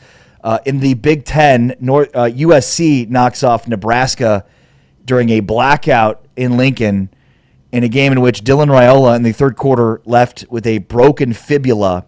He's out for the year now. Another disappointment for Matt Rule and his Nebraska team because they're going to have to finish out the year without Dylan Raiola. They are at 6 wins already, so they're bowl eligible, but it's going to be tough for them to find more wins the rest of this season, James. Yeah, they're bowl eligible, which who isn't bowl eligible in today's era of college football by the end of the year? So big whoop there. I think the Penn State job coming open was the best thing to ever happen to Matt Rule, and not necessarily Nebraska, because Matt Rule gets this massive extension to lock him in. He's in year 3, and he might end up with a worse record than he had in year 2. And he fell to 0-8 against top 25 teams while at Nebraska. Wow. And he's now 2-24 against top 25 teams in his 10-year coaching career. And both of those 2 wins came when he was the head coach at Baylor. He's 2-24 all time against the AP top 25. Oof. Sounds very James Franklin-like in a lot of ways. Great point. So I think Penn State's okay with him signing that extension at Nebraska. Nebraska fans, I think they're a little split still on what the future looks like for Nebraska football. Yeah, I mean, this was a huge season for them. They got off to a great start, and it's crazy how much this game will define their season because if they won that, against USC. The Big Ten is firmly in position to get 3-4 teams into the playoff, and Nebraska could have been one of them. Instead, now USC finds itself potentially in position for that. And a big chunk of that is due to the loss in this game of Dylan Raiola, their quarterback, who had his leg broken in half. Yeah, and the Big Ten standings are a mess, okay? So you've got Indiana and Ohio State. Oregon's up there in the top 10. Then Michigan's 5-1 in the Big Ten. Iowa is still in a position to maybe win the conference at 4-1. USC is 4-1. Minnesota, Northwestern, Washington, and UCLA are all 3-2. Like, to me, you take that middle chunk of the Big Ten and put it up against the middle chunk of the Big 12, I like the Big 12's chances. I don't think there's the depth in the Big Ten. I think it's very top-heavy with those top 3 programs. But after that, there's a massive drop-off in my eyes. Like Washington entered the top 25 this week. Have you looked at their schedule? Like, have you seen who Washington has beat? They beat Colorado State. They beat Washington State. They beat Maryland by 4. They beat Rutgers, and they just got their first top 25 win over Illinois. Illinois, who got steamrolled by Ohio State. They scored 7 points in a 24-7 loss to Michigan, who's starting a true freshman at quarterback, who hasn't lived up to the hype so far in terms of what he's done on the field. Yeah, and by the way, Maryland just fired their coach, Mike Loxley, so add that to the list of coaches that are let go early in the season. 11 coaches now, mid-season firings, many of them at the Power 4 level, including Mike Loxley. So one of those great Washington wins came at the expense of Mike Loxley and Maryland, a team that just fired their head football coach. So it's a great point about the Big Ten maybe not being as strong as we think. At the same time, though, they've got 2 teams at the top who look unbeatable in Ohio State and Indiana, who are the top 2 in the AP Top 25, which was released yesterday, James. 2 top 10 teams for the Big 12, and they're going to face off this week. It'll be the first top 10 matchup for the Big 12 since 2021 College Game Day. It'll be the second consecutive week for College Game to be on site in Lubbock. It's been the first time they're going to be in Lubbock since November 1st, 2008, when number 5 Texas Tech knocked off number 1 Texas 39-33 inside Jones AT&T Stadium in the game that Graham Harrell connected with Michael Crabtree for a 20-yard touchdown with 1 second remaining. How about that? The first College Game Day game for Tech in Lubbock since that game in 2008.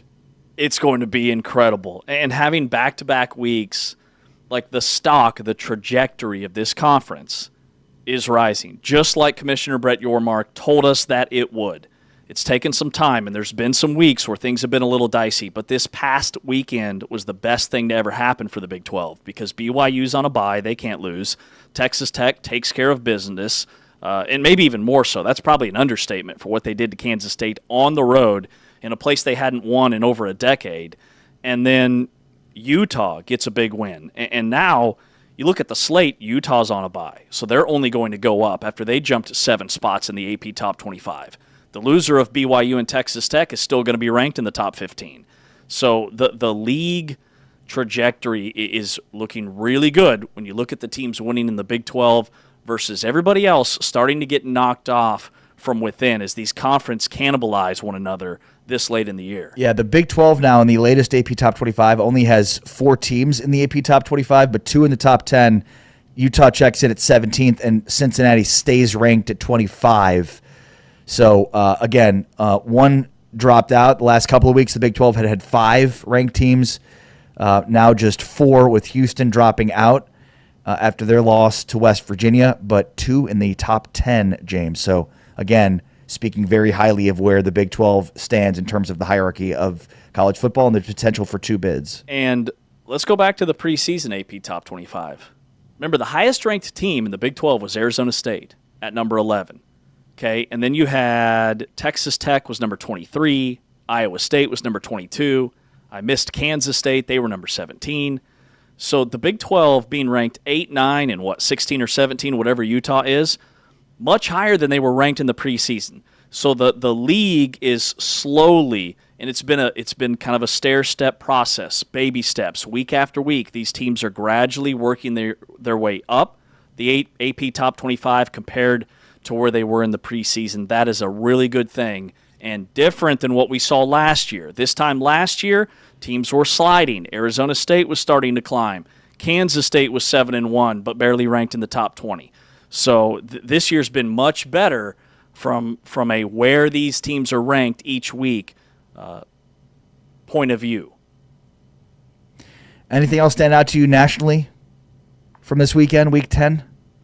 Man, I would say, like, I was watching the NC State-Georgia Tech game, and I watched some of the SMU-Miami game, the two games we were talking about in the other leagues. And just looking at the eye test, I thought, man, these teams aren't that good. No. Like, I watched Texas Tech, and Kansas State didn't play bad for 3/4 of the football game. And I just thought Texas Tech is really, really good. We know what BYU is. Same thing about Utah. Like, I'm watching those ACC games, and I'm thinking, there's 4 or 5 teams in the Big 12 that I think would beat these guys, that look better when you watch them on television, which is why I think having these primetime spots on ESPN and College Game Day, Fox, etc., the TNT standalone game has been fantastic for the conference to get these eyeballs on these teams. The only game that I think hurt the league big picture was West Virginia beating Houston. But SP Plus has Houston at number 49 and had them at number 44. Even after a 7-1 start, because if you win ugly, it's not going to help you in the SP+. He's looking at so many more metrics and analytics that tell the whole story in the big picture. Yeah, elsewhere in the top 25, not a ton of upsets. Oklahoma went on the road and beat Tennessee. Big win for the Sooners, 33-27. Mississippi State handed Arkansas their 7th loss. How about this? Arkansas is 2-7, 0-5 in the SEC, but have still scored more points than they've given up. They're positive in the point differential despite being 2-7 What? this season. That's wild. And yeah, Hugh Freeze fired after a 10-3 loss. Oh man, the SEC is so good. Kentucky at 1-5 gets their first conference win over an Auburn team that had been 1-5 in conference play, or 1-4 conference play. 10-3. Ugh. Laughable. I mean, there's Georgia almost lost to Florida. Yeah. South Carolina's not a good football team. You know, Ole Miss stomped them 30-14. Like, I'm watching these games and I'm just thinking, They're not that good. right? Like, college football is truly, you know, more parity, more wide open this year than I think it's ever been. Ohio State, I know, and Indiana looked the part, but outside of that, like, it is wild. And this time of year is when crazy stuff really starts to ramp up, where there's more and more upsets and teams that might be a little over 500. You're not expecting to win like Kansas did last year in the Big 12. This is, you know, this past Saturday, in my eyes, was the beginning of that. All right, more big picture takeaways from Week 10 in the Big 12 and across college football. Plus, we are previewing the basketball season, which starts tonight, both the men's and women's side. In fact, the women's side starts today, 11 a.m. Central. It's Duke and Baylor, 2 top 17 teams from Paris, France, to tip off the women's basketball season. Oui. We're talking, thank you. We're talking big picture football, basketball, all on the way here on a busy Monday. This is a busy Modelo Monday with James Westlake, Amari Tepkin. This is Big 12 Radio, presented by Modelo, heard on TuneIn and watched on Big 12 Studios.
This is Big 12 Today on Big 12 Radio, along with James Westling on social at James Westling. I am Ari Temkin on social at Ari Sports. Big 12 Radio brought to you by the Full-Time Fan by Modelo. Are you a full-time fan? We've got college basketball starting today on the women's side, as mentioned. Baylor and Duke playing in Paris at 11 a.m. Central, 12 Eastern time, and then the college basketball season gets started later tonight as well for the men's, who will have Arizona and Florida at 6 o'clock tonight from Vegas, followed by BYU and Nova at 8:30 from T-Mobile Center in Vegas. James Westling, Ari Temkin. All right, let's talk some big picture takeaways from Week 10 of the Big 12 slate, and maybe some of the coaching things here. My coach of the week this week was Dave Aranda. I said going into the weekend, if Baylor loses at home to UCF, all bets are off in terms of Aranda's job. Instead, though, they do something we haven't seen from them all year, which is put together their most complete defensive performance. How safe is Dave Aranda in your eyes, James? And this is a fascinating topic because based off of what they did on Saturday, right now I think he's probably okay. But he's 36-34. He's 1-3 in bowl games at Baylor. And Baylor's had a massive slide since that 2021 Big 12 championship game, which, you know, they won the Sugar Bowl that year, but those were Matt Rule's players, a lot of them. That was pre-NIL. And so, you know, in some ways, I think you could make the case that the worst thing for Baylor fans would be to finish the season 8-4 again. Last year, this team was 2-4. Aranda was on the hot seat. They win their final 6 regular season games, and they go 8-5. What has to happen for Baylor to do a complete reset? Because Sports Illustrated notes it's one of the top 2 or 3 jobs in the Big 12 Conference. Interesting. Do you agree with that? Not necessarily. I do think that we are splitting hairs when it comes to a lot of these jobs in the Big 12. But I think that the geography factor plays less of a role in today's era versus NIL support, momentum, visibility. I think it's no longer about media markets and population size as much as it used to be. Now it's about money markets, and that money market is the school and the resources from the administration, from the NIL collectives. Totally.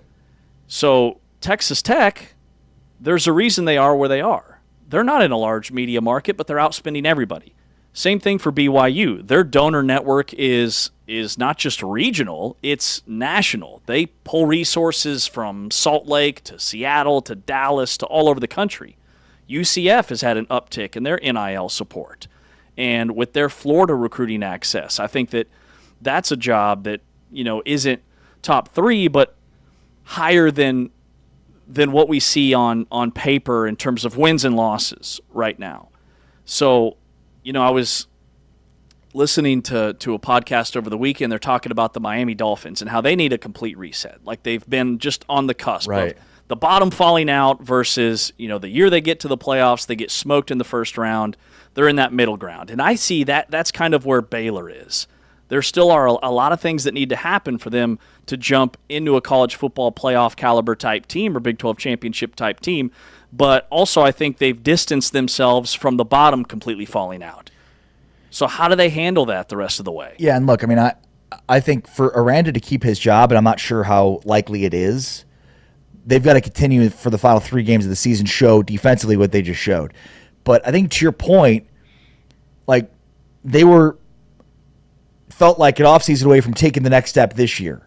And I think that's what makes this game on Saturday so disappointing is their defense finally showed up, and it's like that was the defense that many were expecting to see all year, myself included, because I picked Baylor to win the Big 12. And I feel foolish for having been fooled by Aranda that the defense would be improved. It should have been. It's not until now.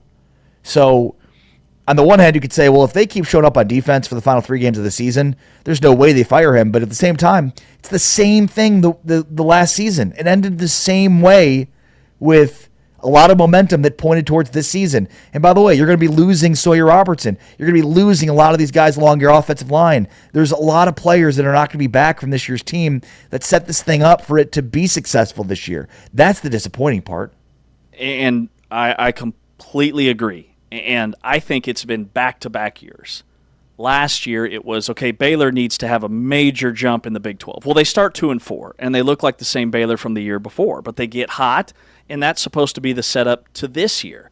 And this year, they start 4-4. Well, what if they win their last 4 regular season games? Right. And they started that streak this past Saturday against UCF. Well, then it's the exact same story. You're building momentum again for the next year after a disappointing first half of the season. So how many disappointing first halves of the season where the team is playing well below preseason expectations, but strong finishes to build momentum for the next year? How many of those seasons is Baylor willing to go through, I think, is the big question that has to be answered. Here's what Deion Sanders said as we talk a little Colorado football for a moment. Deion Sanders, his team lost again, giving up 50-plus points. They've been outscored in their last 2 games, 105-24. Here's what Deion Sanders said following this loss. I'm not going to say I don't have the answer. I have the answer. Yeah, I have the answer. Because I'm just asking because you've said if I knew, we would have done it. Yeah, I don't want to. I'm trying my best not to say what I want to say, and I'm trying my best not to give everything, but I'm trying to be transparent because you deserve that. You all deserve it. You guys have been truly kind, some of you, most of you, anyway. And I don't get it there about the criticism. I'm telling you, it's on me. Criticize me. I've been criticized when I came out the womb. The doctor didn't even like it. I'm good. So it's on me. But I know what the situation is. I know what the problem is, and I'll fix it. I know what the situation is. I know what the problem is, and I'll fix it. Look, I'm under the belief, James, like I'm willing to give Deion a pass here. Now, this team is dreadful and has been the last 2 weeks, and if we're being honest, has not been very good, has had more spots where they've not looked very good than the spots where they've looked good this season. And even now, like their win over Iowa State, maybe the biggest win of the season, and it feels like it comes with an asterisk because Iowa State's in the midst of a 4-game losing streak, and they may not win again based on how they've been playing.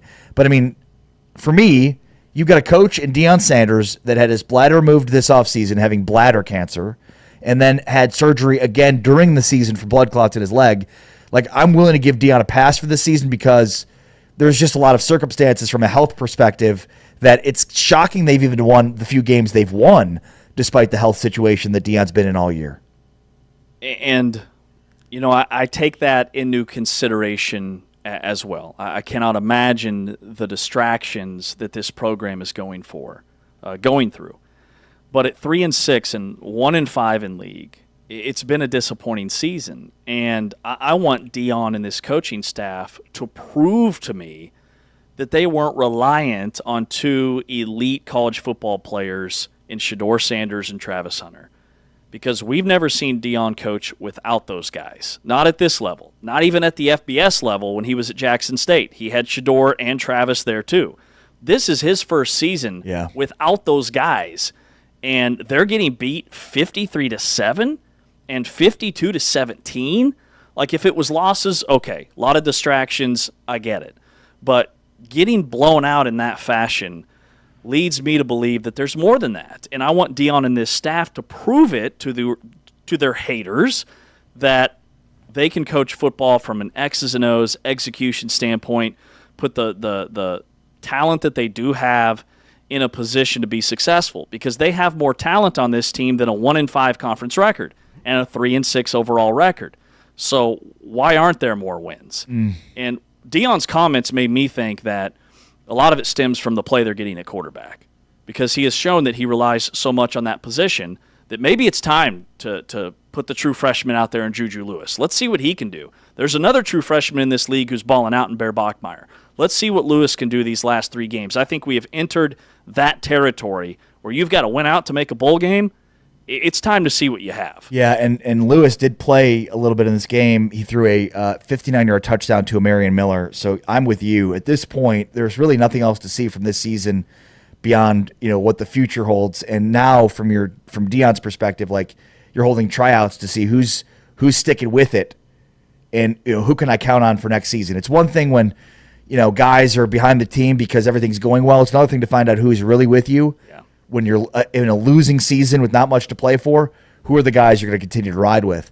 Speaking of that, big win for West Virginia.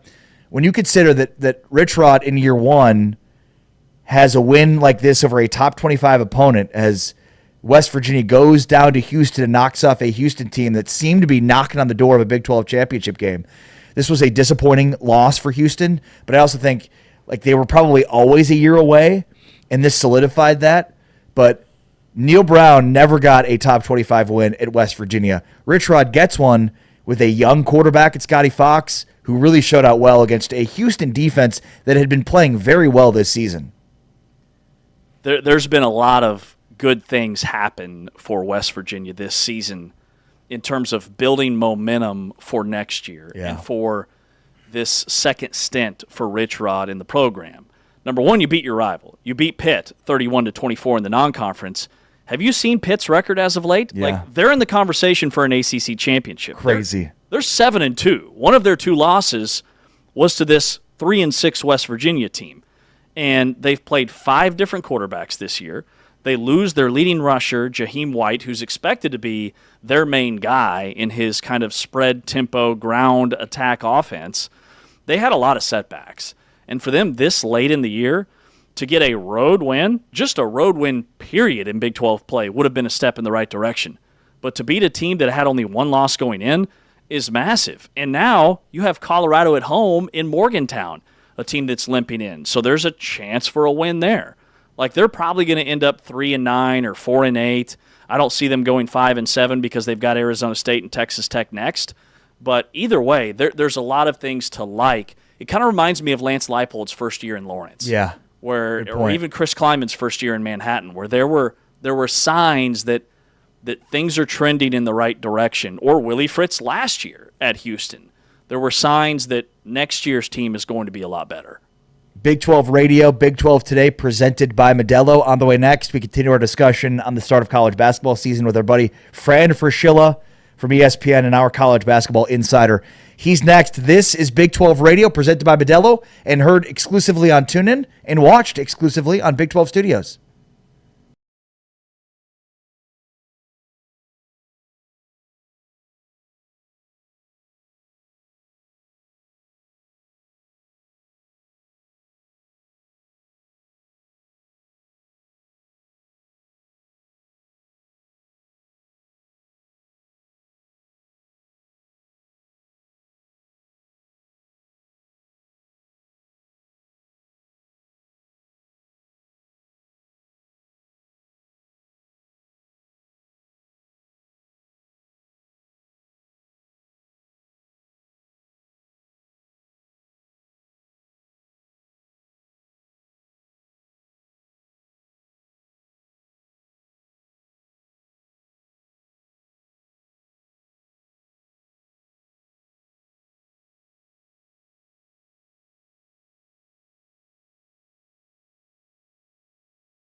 It's Big 12 Radio, Big 12 Today, heard on TuneIn, watched on Big 12 Studios. Great to have you with us today and every day here on your home for the Big 12 Conference. We are presented by Modelo and, of course, reacting to Week 10 of the college football season and talking about the start of the college basketball season. The men and women tip it off today and tonight. And joining us now to talk about it is Fran Fraschilla, our college basketball insider. Of course, you watch many games he calls for ESPN, and we're so happy to have him as a part of the TuneIn team as he hosts King and the Coach during the basketball season with King McClure. Fran, what's up, man? How are you? Everything is good, Ari. I'm trying to get a background. I know we're not on the air, like picture-wise, but I've got a background that has a Starbucks cup on it, so kind of weird. I hope that's not. I hope that doesn't make for a bad interview. It's probably not a good sign. But normally you've got like Allen Fieldhouse or something, so a different mood, I guess. I came in unprepared today, but I'm not unprepared for college basketball season. It's as we say in the song, the ball is tipped. Let's go. Let's go. All right, so give us a sense here of your thoughts just overall of the conference. We were able to catch up with you a little bit at Big 12 Media Days, but here at the start of the season, we've got a couple of good games tonight in Vegas, but for the most part, these are mid-major games the Big 12 will have across the board. But just give us kind of your big picture overall thoughts on the conference. Well, the consensus among the experts, and I might throw myself in there a little bit. I would say so. But I think, 6 teams in the top 25 is a great way to start. Expansion has kind of watered down the league at the moment in the sense that we're still expecting in the next year or two for the Utahs, the Arizona States, teams like that to pick up speed and really get up to speed with what the Big 12 is all about. But when you look at this league right now, top of the league, very strong, 6 teams that I think can go to a Final Four. Some potential surprise teams in the middle, like a Cincinnati or an Oklahoma State who beat Auburn a few weeks ago. West Virginia, I think, is sneaky. Baylor's the mystery team to me. It's not often that a team replaces the entire roster, and yet they've got some very good players, probably a 6th straight first-round pick in Tunde Yesufu. But I think when you talk about the Big 12 this year, obviously the strength of the league is that the top 6 are as good as any top 6 in college basketball. And that starts with Houston, obviously, who came within one play away from winning a national title a year ago. Could Houston be better this year than they were last year, returning those 3 starters and the defensive player of the year in JoJo Tugler and Emmanuel Sharp has shed some weight, and then Milos Uzan is back. I mean, they look like potentially, in terms of the guys on the floor, could be even better. I think, James, on paper, in terms of pure talent, I would say yes, they could be better. Now, it's hard to be a lot better than going to the final play of the final game of the the national championship. But yes, they're going to be a very interesting team because very similar to many of Kelvin's teams in the past, they return a lot of proven, experienced talent. But this year is unique because, honestly, I believe for the first time in Kelvin's, I think this is his 12th year, you have 3 top 20 freshmen, all of whom are going to be playing in the NBA soon. But each of those 3 kids decided that they wanted to be coached hard by a Hall of Fame coach when they know it wasn't going to be easy. And I think they made the adjustment. That's Senac, Flemings, and Harwell. But when you talk about this team, it does have to start with JoJo Tugler, Milos Uzan, and Emmanuel Sharp, and then throw Ramon Walker in there, who's going to be a very key role player for Kelvin. Fran, I'm curious for your thoughts on the games tonight. I want to talk with you about Arizona, Florida, and even BYU, Villanova. But, is there any reason for concern on some of these mid-majors that the Big 12 has? Montana State, San Jose State, New Orleans, UT Rio Grande Valley, Hofstra, Fairleigh Dickinson, Lehigh, Western Carolina, Green Bay. We know about the Fighting Doug Gottliebs, but anybody else from a mid-major perspective, Fran, that you think teams should watch out for? I don't think so. Honestly, Ari, I'd be very surprised if I would expect the all blowouts. I don't know about blowouts, but certainly it depends on what you mean by a blowout. 40-point game, probably not in most cases, but these are games that tune-up games. Yeah. That we see, and then of course some of the Big 12 teams, and you mentioned two of them, with Arizona and BYU in Las Vegas tonight. Those are two games I'll be tuning in to for sure, given that I have both of those teams early in the season, so I'll be watching closely. Fran, I want to ask you about a tweet that you had fresh off of the ESPN college basketball seminar that we attended about college basketball needing some structure that can make important decisions on a lot of different items. Most of it, centered around eligibility, like JUCO, international players, multiple transfers, G League players. Where is college basketball at in terms of eligibility and what separates guys getting waivers and not getting waivers? Like, it feels like I'm getting an email every day that this player was granted or this player was denied a waiver, and I can't figure out why. Well, James, I've never been a hater. The NCAA certainly has its reason for existence, for a variety of reasons through the years. And now they have Charlie Baker, who's in charge, former Harvard player. So without being a hater, I have to tell you, I have no idea what's going on. We have total chaos right now. We have eligibility issues. There's issues on who's following the rules and who may not be regarding NIL. And all I'm asking for, and I think a lot of coaches and people who love the game feel this way, and probably fans are in the dark as well, is what are the parameters? What are the rules? Who's in charge? We know Charlie Baker's in charge of the NCAA, D1, D2, D3. But I honestly think that we either need a commissioner for college basketball or we need a commission. 3 or 4 or 5 people that run the sport and can adjudicate things like eligibility, and keeping in mind that the concern is that every time you make a decision at the NCAA, and from their point of view, they're worried about getting sued by somebody. And honestly, a lot of times that I read some of the, and I'm not, Jay Billis is a lawyer and a very, very bright guy. So I don't understand the legal aspects, but I do know that we can't keep going down this road. This is chaos. And all I'm asking for, I'm not saying I'm against this rule or that rule, or whether JUCO guys have 4 more years at the D1 level, or what happens when an international kid comes over and he's 24 and he smokes 2 packs of cigarettes a day. I just want to know, what are the parameters? What are the rules? What do we have to all live by? And I think that we're in a chaotic situation right now, which I would hope could be resolved, but I don't see it happening. I think we're in the uncharted waters right now, and I worry about what's going to happen to the game over the next 5 years. Yeah, well said. Fran Fraschilla joining us here on Big 12 Radio as we preview the college basketball season, which starts tonight. All right, the 2 games in Vegas that should be good, Fran. There's the defending national champs against Arizona, and then BYU and Nova. So let's start with the defending champs against Arizona. What do you see from the Wildcats this year, and how good is Florida going to be again this year? Well, I think Florida should be really good. Now, keep in mind, they do have the front line back, but new backcourt.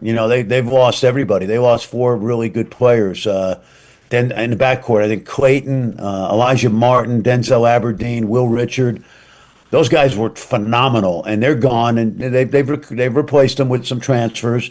I love this Arizona team. I think that Arizona, to me, is a dark horse national champion. I know they're in the top 10 or 12 or 14. I don't know where they're ranked right now, but I think Tommy Lloyd's got a team that can win the whole thing.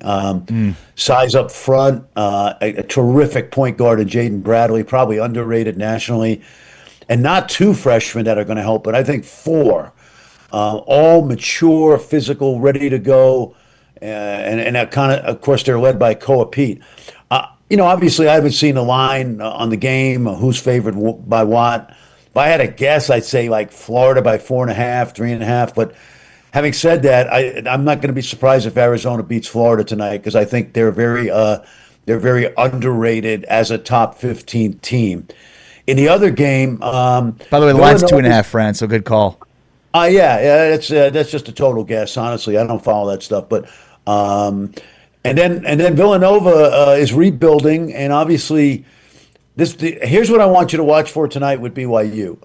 they've got very good talent in its top three players. The two concerns for me, and I just got done watching the Carolina game in Hull yesterday, that they beat Carolina up in Salt Lake City last week, is they have to get Richie Saunders the ball in places where he can score. That he played with two very underrated playmakers last year. Now, one was a lottery pick, so he wasn't that underrated, in Yegor Demin. But Dallin Hall was a great facilitator for that team. Yeah. And I'm a huge Rob Wright III fan, but he has to be thinking pass first and not score first. So that's one thing. And because when he does that, and everybody's gonna shine. And the other thing is, like, who are going to be the key role players? There's a kid named Mboop from Africa who's a redshirt freshman who I love. Kennard Davis, a transfer from Southern Illinois, he's in the starting lineup. So the two concerns for BYU right now is who the role players are going to be, and then, will Rob Wright develop into the kind of playmaker that's going to allow AJ DeBanza and Richie Saunders to shine, because he's always been more of a scoring little guard. And, that's not what they need this year. They need somebody to get Richie Saunders the ball so he can be an All-American. Fran, you mentioned some of these potential sleeper teams in the Big 12, and you've got like Baylor preseason number 7, Kansas State 8, Cincinnati 9, like Oklahoma State at number 12. I'm a little worried that, K-State was out-rebounded by a Division II team over the weekend. That's a little bit of a red flag for me. But when you look at these potential sleepers, who do you like and why? Well, I saw Oklahoma State, and again, I mentioned that I saw them beat Auburn. It's an exhibition game, so I didn't take too much stock. What I took out of it is not that they beat Auburn, who's not going to be the same Auburn team that we saw, the last couple of years with Janai Broome, All-American, but I saw a much improved Oklahoma State team. Their guard transfers are terrific. Anthony Roy from Green Bay, who played for Doug Gottlieb and only played got hurt last year. He was averaging 28. I just like the vibe of the program. I'm a huge Steve Lutz fan. I've known Steve since he was a young coach, assistant coach. He's going to win there. You guys probably know their recruiting is going extremely well. So I would watch out for them. They're deep in the backcourt, and are going to be, if they stay healthy, they're going to be dangerous. I've seen Cincinnati, and I know last year was a disappointment for them. They had good kids, just not good chemistry. A lot of times when you say, Ari, no bad chemistry, you think of the kids as not being good kids. No, they have great kids. The chemistry just didn't fit last year. I think it fits better this year. Tay Thomas is an underrated point guard. He's a great team leader. Sean Abayev could be a first-round pick soon. They got size up front in the transfer, Tom. A lot of weapons. I expect them to have a lot of weapons, and I think they could be better. James, from Kansas State's point of view, they remind me of Kansas in that, excuse me one second. They remind me of Kansas in that Kansas's roster is not a great roster, but they do have a great player in Darren Peterson. And Darren Peterson's going to have to be really good every night. I think if P.J. Haggerty plays like at an All-American level, which he's capable of, he's going to lift the Wildcats up to a point where they're going to win some games maybe that people don't think they should have. But it's incumbent upon P.J. to have a great season, which he's capable of. Fran, any other surprise teams in the Big 12 this year, do you think, to watch out for? And how many, obviously it's early, but just give me your, as the season starts, how many Big 12 teams do you expect to make the tournament? I think 8. I think there's going to be 8. 6 for sure at the top, and maybe a 9th. But I can see a Baylor, an Oklahoma State, a Kansas State, a Cincinnati. Those teams come to mind. I hope I'm not forgetting anybody. Oh, West Virginia, I think, is going to be extremely well coached. I'm not sure they have enough talent just yet.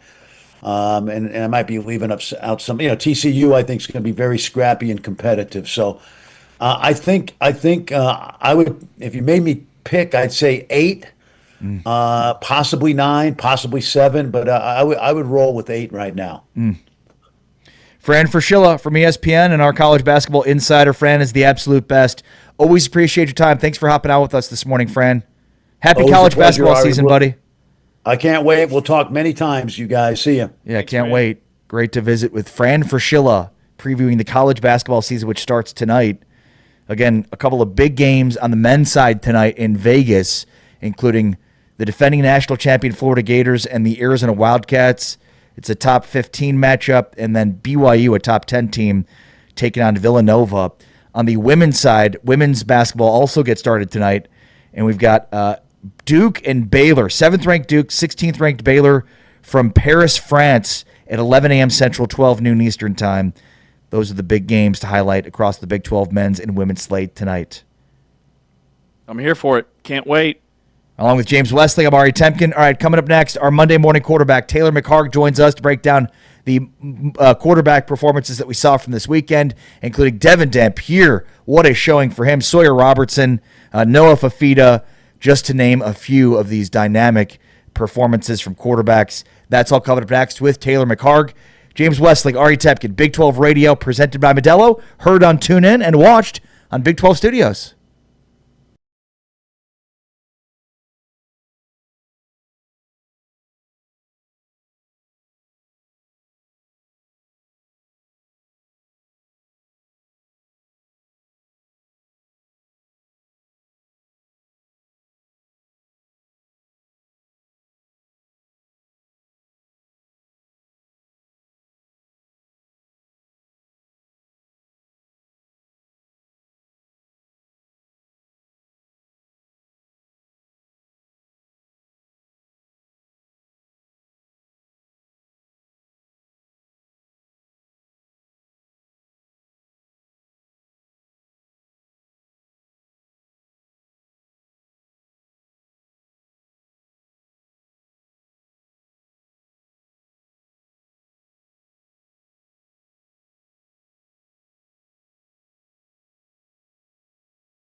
Along with James Westling, I am Ari Temkin on this Modelo Monday.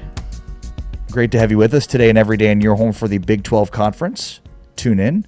And you can check us out, of course, on Big 12 Studios. To find where you can get Big 12 Studios, just go to big12studios.com. But you can find it on Roku, Tubi, YouTube, Amazon Prime Video, DirecTV Stream, Samsung TV Plus, plenty of platforms. And to find all of them, just search big12studios.com. All right, moments away from visiting with our Monday morning quarterback, Taylor McHargue. With James Westling, I'm Ari Temkin. It's the start of the college basketball season tonight on the men's and the women's side. And you mentioned a couple of times during our interviews with both Fran Fraschilla and Norm Roberts that K-State, not a great showing to close out the exhibition as they were out-rebounded by a D2 school. Here's what K-State head basketball coach Jerome Tang had to say about that. We're 7'2", 6'11", 6'9", 6'9", and Moby's 6'7", but he plays like he's 6'10". I don't know that we lack size. Then why didn't you get more rebounds? Like, I think somebody framed it as, are you concerned about your lack of size? And that's the angle that he took in his response. I mean, K-State's played 2 exhibition games. They played Missouri, who's expected to be a top 25 team, top half team in the SEC, and they lost that game, but it was close. And then they wrapped up against a Division II school, which for that school who's from Wichita, it's like their Super Bowl. It's a big thing. But the bottom line is he still played all of his projected starters at least 20, 25 minutes. And K-State got out-rebounded 40-36 by this Division II team. So that's also a big concern coming into the season for Kansas State. I mean, I agree with what Fran said about P.J. Haggerty. Like, he's going to have to be a dude this year. K-State's got some other guys that are high-volume scorers. I mean, they've scored like 95 and 110 points in their first 2 exhibition games. But in the case of the Missouri game, the other team scored more, and then Newman scored 90. So where's K-State at defensively? We'll find out tomorrow night for them. But I'm just so excited to see these freshmen, man. Like, there's always a high level of interest when it comes to one-and-done players because NBA fans are watching college basketball. Your household college basketball fans that are always going to be there are obviously there. And it's like, are we witnessing the next superstar? Guys that are going to be in the conversation with Giannis and Steph Curry, those caliber players. And this year, there's 3 of them. There's the Boozer kid at Duke. There's Darren Peterson right here at Kansas. And then there's A.J. DeBonsa right here in the Big 12 at BYU. That's what has me fired up, is seeing what these kids look like. Because you've heard all the hype. You can watch a million highlights. But then it's different when you actually see them on the floor for your favorite team. Yeah, well said. There's a big one tonight between Arizona and Florida. It's great for the Big 12 to be featured on the opening night of the college basketball season where there's so many, not great games.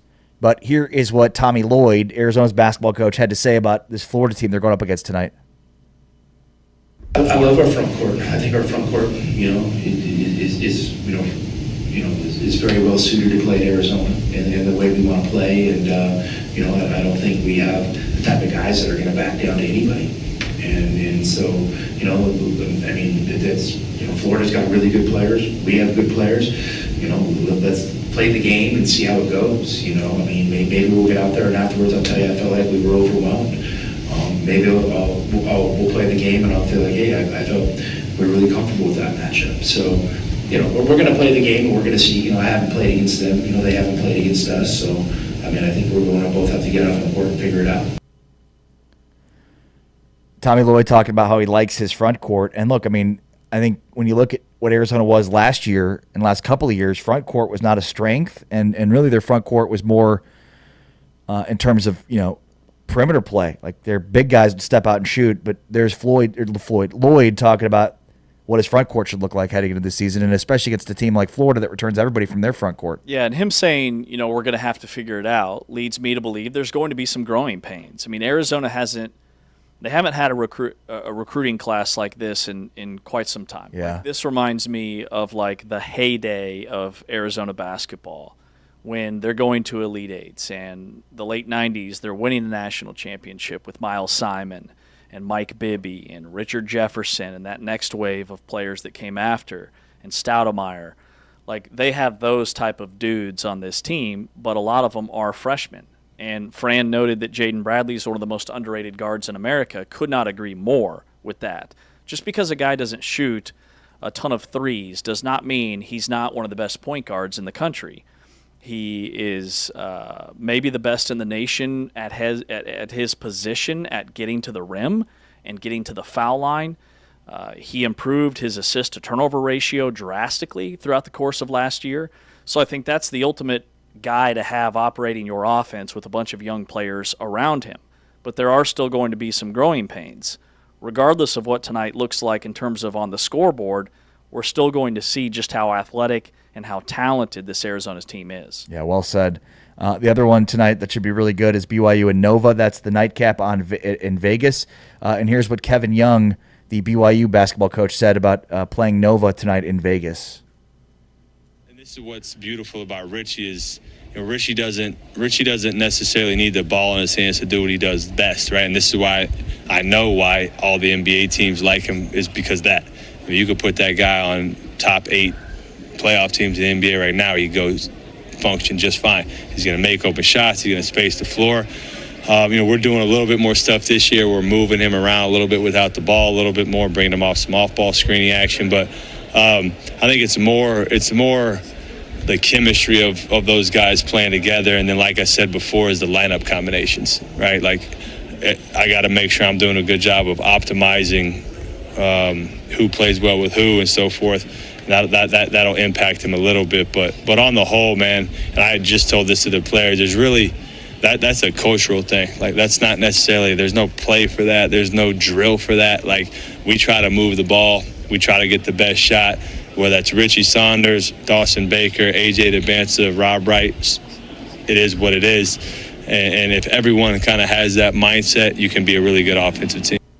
All right, so there's Kevin Young, the head coach for the 8th-ranked BYU Cougars, who play Villanova tonight. All right, let's talk with our Monday morning quarterback now. Taylor McHarg joins us each and every Monday to break down his thoughts on the week that was in the Big 12 from a quarterback perspective. Taylor, how are you?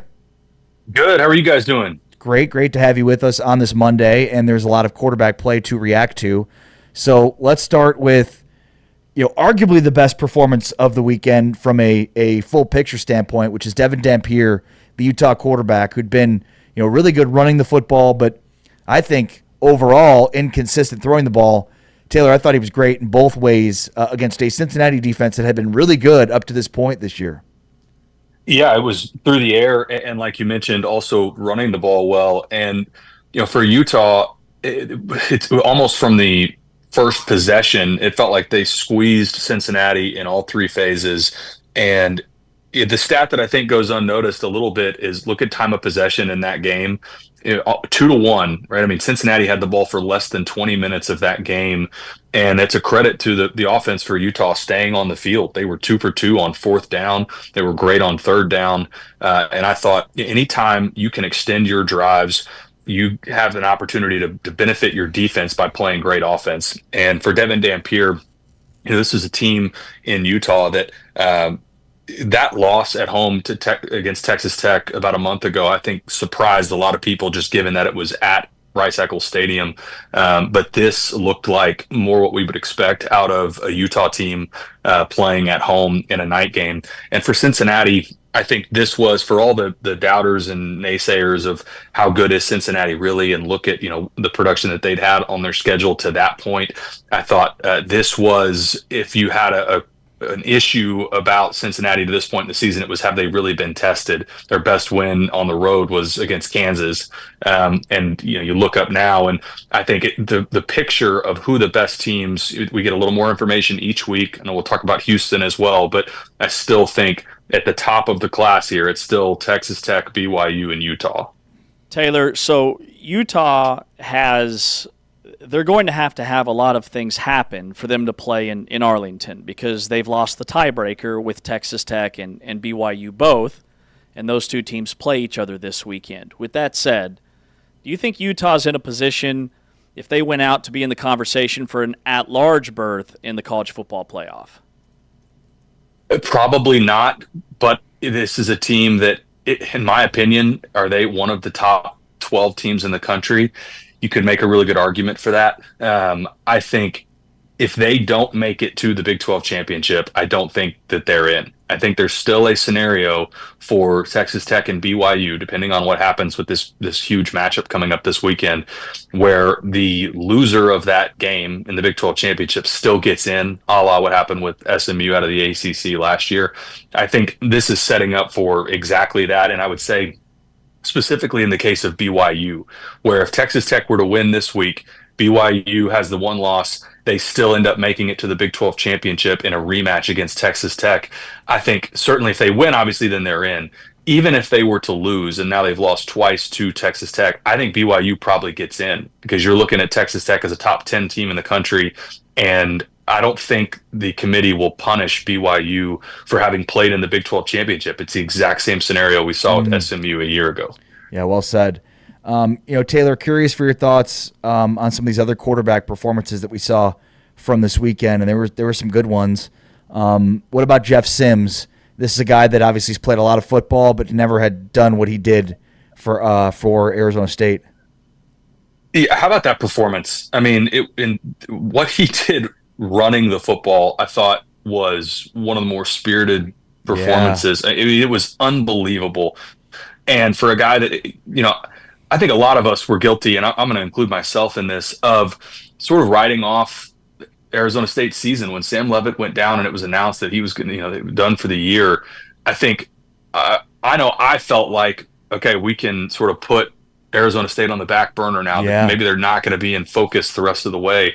And that's a team, Kenny Dillingham, his post-game press conference, talking about how, gosh, they're going to give their guys the entire week off and their bye week coming up because of how emotional and difficult this season has been. And for a guy like Jeff Sims to step up for all that he's been through in his career, and somebody that I think we all expected probably more out of in his career, to have this moment, you could see how much it meant to him after the game, as it obviously should. And, running for 228 yards as the quarterback position, pretty unbelievable stuff for Jeff Sims. And the Iowa State issues continue for a team that, we thought after the win against Kansas State that this was, again, going to be a team that has an opportunity to win this league. Now you look up in the month of November and they're sitting there with 4 losses, and now you're just trying to get to bowl eligibility. I think there's obviously a very disappointing season for the Cyclones. Taylor McCarg, our Monday morning quarterback. This past weekend, Rocco didn't have his best game. Connor Wegman finally had some turnovers. Brennan Sorsby completed 33% of his passes. Of those performances, what was the most surprising to you? Yeah, I would go to Houston. I would say that was, we talked about it on Inside the 12 this week. After you have this massive win for Houston, that this is an emotional letdown spot because West Virginia to this point in the season, it's struggling. It's a team that you're probably not getting to the postseason. And, for Houston, it's an early kick. There wasn't a great crowd. It looked like it. I mean, they came out flat. And to have 4 turnovers at home and be as poor as they were on the defensive side of the ball, I thought was just surprising, because this was a team that, I think they hang their hat on stopping the run and playing good defense. That's something that Willie Fritz has been known for his entire career. Giving up almost 250 yards on the ground to a West Virginia team that, call a spade is one of the more teams that we would expect to be at the bottom of the league by the end of the season. To give up that on the ground and then have 4 turnovers on the offensive side, I thought it was surprising overall for the entire team. But for Connor Wegman to come out after, as well as he had played against Arizona State, where he ran for over 100 yards, took care of the football well. This was obviously a really disappointing performance for Houston, because they were, the last thing I'll say on the Cougars, they had a very clear path with a favorable November schedule to get to the Big 12 championship and likely be a playoff team. And now that is more or less is over. What did you see from Scotty Fox, Taylor? What a win for West Virginia on the other side of this, and as bad of a loss as it was for Houston, but a big-time win for Rich Rod. What did you see from Scotty Fox? Yeah, I thought he did a nice job of operating the offense, and they were running the football so well that they didn't need him to do a ton through the air. I thought the 65 yards, it doesn't light up the stat line on the ground, but when he the running game was effective enough that I thought it created some problems for Houston, and that +1 quarterback run game and some of the opportunities where he broke contain as well. I think that added an element that was a problem for Houston. But Houston's, again, the struggles were on the offensive side, turning the ball over, giving extra possessions to West Virginia. And it felt like every time they had an opportunity to climb back in that game, there was either a turnover or a big play made by West Virginia. But for Scotty Fox, I mean, that's another quarterback that stepping up, getting his opportunity, and another team like we just talked about with how I felt about Arizona State. You never know in college football. I mean, for West Virginia to go on the road against a ranked team and get that win, that's a big deal. And for Rich Rodriguez, you're pointing to wins like that to say, look, it's year one. We're not obviously there this year, but look at what we can build in the years moving forward. How about the matchup this weekend between BYU and Texas Tech? It's interesting from a quarterback perspective because you've got a freshman against a veteran guy in Baron Morton for Texas Tech, but you could argue that they've both had equally impressive seasons. So how do you think this one shakes down? Yeah, I think the key to this game, and if you look at, BYU's going into Lubbock as a double-digit underdog, which I think is surprising a lot of people. But what BYU has done such a good job of all season is running the football well and RPO or play action game off of it with Bear Bachmeier. That's going to be really difficult against Texas Tech's front. This is not a team that gives up a lot of easy access, either a slant or your glance post, the throws over the middle of the field that Bear Bachmeier's done such a nice job of all season. Those will be more difficult against Texas Tech. And I think if BYU cannot run the football well against this Red Raider defense, that's where if you get an obvious passing downs with Bear Bachmeier as a freshman quarterback, I think that's where Texas Tech is going to thrive. Now, if BYU can stay ahead of the sticks, if they can get it to 3rd and short and 4th and short opportunities and keep their offense on the field, that's your recipe on offense to win this game. But if they can't, if this is a 3rd and long and that pass rush is able to get after Bear Bachmeier, I think that's where this turns into, this could potentially be a long day for BYU. And obviously having Baron Morton back as well is huge for Texas Tech. I know you guys know from Kansas State a week ago, that game close early, and then you look up midway through the 3rd quarter, it's like, man, this thing has gotten blown completely open. And so for Texas Tech, it's, can you withstand, the initial blow and then stay in the fight, because they're so good and so deep on the offensive and defense, especially the defensive front. It wears on you over the course of 4 quarters. Taylor McHargue, our Monday morning quarterback. Taylor does great work, of course, for Big 12 Studios with Inside the 12. Go make sure to check that out. And Taylor, appreciate your time. Thanks so much.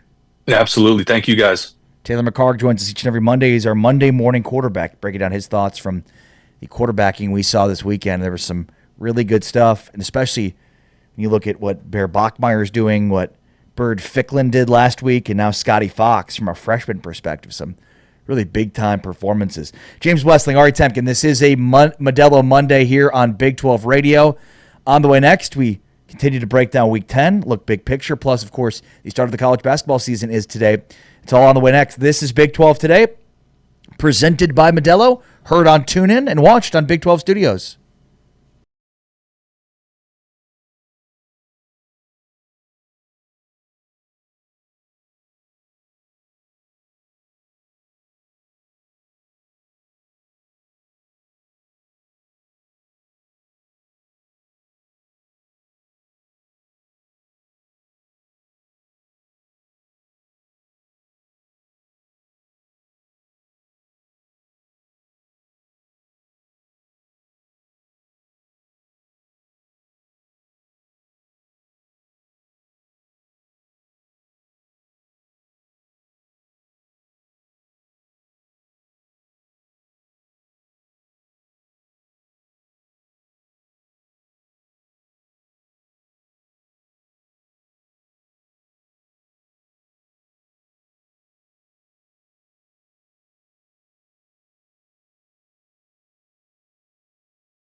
Big 12 today on Big 12 Radio. Thanks for joining us today and every day in your home for the Big 12 Conference. Download the TuneIn app and search Big 12 Radio there. Search Big 12 Studios, wherever you get your video, including YouTube, Amazon Prime Video, DirecTV Stream, Tubi, Roku, and plenty of other platforms. Plus, you can also find our podcasts wherever you get your podcasts, whether that be Apple Podcasts, Spotify, or through TuneIn. Check out Big 12 Today and Big 12 Radio. And lastly, of course, if you are listening through an Amazon Alexa, all you have to say is, hey Alexa, play Big 12 Radio. And then you get myself and James Westling very easily each and every weekday morning, 7 to 10 a.m. Central, 8 to 11 a.m. Eastern Time here on TuneIn and Big 12 Studios. As always, we are presented by Modelo. The games of the week this week for the Big 12, James, on TuneIn. BYU at Tech at 11 a.m. That'll be part of the college game day experience with college game day out in Lubbock for the first time since 2008. And the nightcap will be Kansas and Arizona, 2:30, the bowl eligibility bowl between Kansas and Arizona at 2:30 Central. So, yeah, early games this week. We've got a Friday night game, and then we've got 4 games on Saturday, but all of them will be done in that 2:30 window. It's an interesting Week 11 slate out of the Big 12. But, James, we were just talking with Taylor McHarg, and you simulated the remainder of the Big 12 season in light of something that Taylor McHarg just said. Yeah, so I'm looking at the final regular season poll last year, right? Arizona State was the only team that got in. In the final regular season poll, they were number 15. Iowa State was number 16. BYU was number 18. My point is the Big 12 is in such a better position this year compared to last year. So Taylor brought up a really interesting scenario at the start of our conversation. We asked him about Utah, and he said, okay, what if Texas Tech beats BYU this weekend? And then both those teams went out and they play in the Big 12 championship game. That's what would happen. And Texas Tech beats BYU again. BYU would have 2 losses. But let's also say Utah wins out. They will have 2 losses.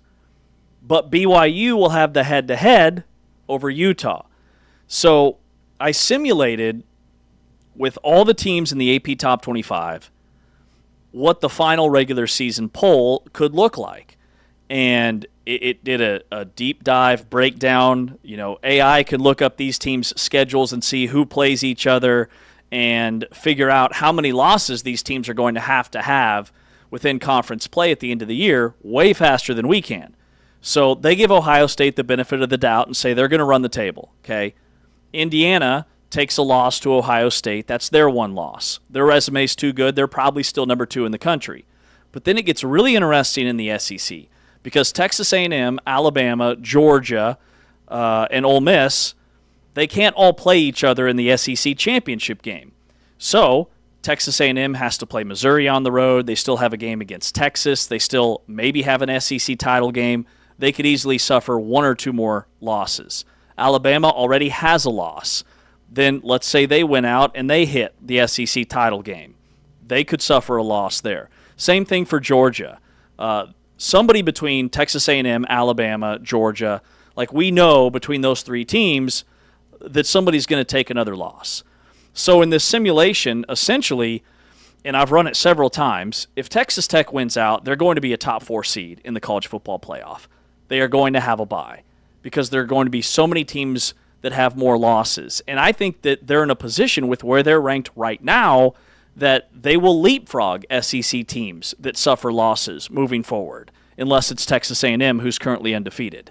So that's really good for the league. BYU, if they win every other game, but they lose to Texas Tech here, and then they lose to Texas Tech in this scenario in the Big 12 championship game, they're still going to be ranked because of where they are now, somewhere between 7 and probably 9. Utah's where it gets really interesting. Utah, and again, this simulation is taking into account how far teams have moved in the AP Top 25 up to this point in time. If Utah wins out, they won't play in the Big 12 championship game, more than likely. Right. But depending on what else happens, obviously. With their resume, they should finish with where they are now. They're number 17. They're probably going to finish in the top 10 or close to, either 9, 10, 11, somewhere around there. So my point is, you could be going into Selection Sunday or whatever it is for the college football playoff with 3 Big 12 teams in the top 10 if they keep winning outside of when they play each other. Texas Tech, BYU, and Utah. Last year, we were 15, 16, and 18. So to have 3 teams in the top 10 this year, I think almost solidifies that the Big 12 gets 2 teams in the college football playoff. Right, because with BYU and Texas Tech, like you look at the rest of their schedule, and there's a good chance that whoever loses this game won't lose again. Right. So they won't fall too far outside of that top 15 spot. Exactly. And then everybody that's playing each other and suffers losses in front of them are naturally, the way the poll has been working to this point, they're going to drop 3, 4, maybe 5 spots. And then if they get blown out, maybe even more. So like big picture, the Big 12's looking really good after this past Saturday. We got some help from some other leagues. Vanderbilt losing, Georgia Tech losing, Miami losing. That really helped. Okay, what if Alabama loses this weekend? What if Missouri beats Texas A&M?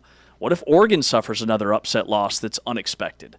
Like that's where this thing could get really interesting and really good for the league. Well, and the other part to this too is like big picture. Let's say the Big 12 gets 2 bids. Like obviously that means a ton for the league, but also like there's a chance that one of those 2 could make a run. There is nobody at the top of the of college football right now that looks unbeatable. I mean, Ohio State is number 1 and Indiana's number 2. We know Indiana's on a blue chip ratio team, and Ohio State is really good but has its flaws. So, yeah, and I mean, I don't know that we learned a ton about Ohio State and their win over Penn State this weekend because Penn State's not very good. So, not only does it look like the Big 12 is in good position to get multiple bids to the playoff, the idea that the Big 12 could win some games in the playoff too is right there as well. That's really exciting. Really exciting to think about. When you think about having multiple chances in the college football playoff because it is wide open. Now, you've got Virginia kind of looming at number 12. Would you hate to see a BYU-Virginia game in an 8-9 matchup? I'm here for that. Texas A&M, how good are they? We know how good Ohio State is. Indiana's looked really good against the teams they have played. But the college football playoff, like if the history of the college football playoff tells us anything, it's that expect the unexpected. Yeah. Like, even from the beginning, when it's been 4 teams, there have been unexpected blowouts.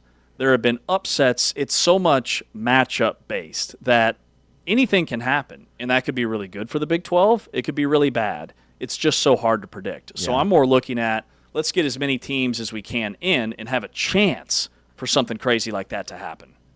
We've got the start of the college basketball season today with games as early on the women's side as 11 a.m. Central, 12 Eastern time, with Duke and Baylor on the women's side from Adidas Arena in Paris, France. 7th-ranked Duke, 16th-ranked Baylor starts the college basketball season off for the Big 12 on the women's side at 11 a.m. There's other women's games that are throughout this afternoon, and then into tonight you get the men's games, including many mid-major matchups, but Florida, Arizona from T-Mobile Arena in Vegas at 6 o'clock, followed by BYU and Nova from T-Mobile Arena in Vegas at 8:30. So excited for the start of the college basketball season here, James. Let's go. I cannot imagine what the Baylor women's basketball team is going through.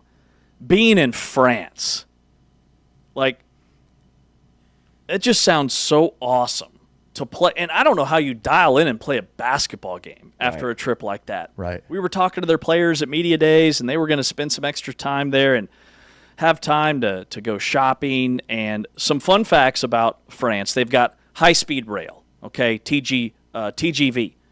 You can get anywhere in France on these 200-plus mile-per-hour trains that are efficient, they're punctual. Why don't we have them here? Okay. Let's see. Their roads are immaculate. Energy, over 70% nuclear power, giving France one of the cleanest electricity grids in the world. That's what I can tell you about France. And then they say things like, oui. Anything else? Any positives? Yeah, tons of positives. Meals are slower and more social. Dinner can run 3 full courses. Lunch often lasts over an hour. They don't have these 1-hour lunch breaks over there. No, yeah. Okay, it's an event. Well, and if you go out to eat, because I studied abroad in Paris, it's an experience. You studied abroad in Paris? Yeah. Well, what can you tell me about France? Oh, you were looking for the person that lived in Paris to tell you a little bit about France? Yes. Well, I mean, it was a while ago, but I will say all the other parts of France, very open-minded about Americans. In Paris, though. Well, they don't like us. Oh, yeah. I mean, you walk in any restaurant or public space, and it's like immediately like, ugh, what are they doing here? Could they sense you were American before you even opened your mouth? Yes. Yeah. Yeah, they've got a good American dar. I don't, like, how does that happen? USA dar, I guess is what Like, would it be called? I couldn't just pick somebody out of a crowd and say, that person's from Britain, that person's from France. James, you could. James, it's Ari. It's Ari. Ari's from America. I mean, he can walk in the minute he looks at you, starts talking. He's American. from America. Yeah, I mean, I open up American. the doors of any restaurant in Paris that's like, I'm here. Everybody move aside. I've arrived. Here I am. Hashtag America. Oh, that's amazing. Yeah, but no, it's a gorgeous city. Lots of great art museums. I don't know if you've heard, but recently Paris has come under fire for one of its art museums, the Louvre, with I guess some sort of a theft that happened this couple of weeks ago. Okay. You haven't heard anything about that, have you? You're looking at me like I just- don't watch sports. You think I pay attention to the news? Oh, I'm paying attention to the news. We got bots everywhere. It's a big problem. All right? That friend commenting on your Facebook feed, yeah, that's not his real wife. That's all AI generated. I'm serious. I'm serious. Talk about it tomorrow. All right. Okay. The world's ending, according to James Westling. I'm Ari Tepkin.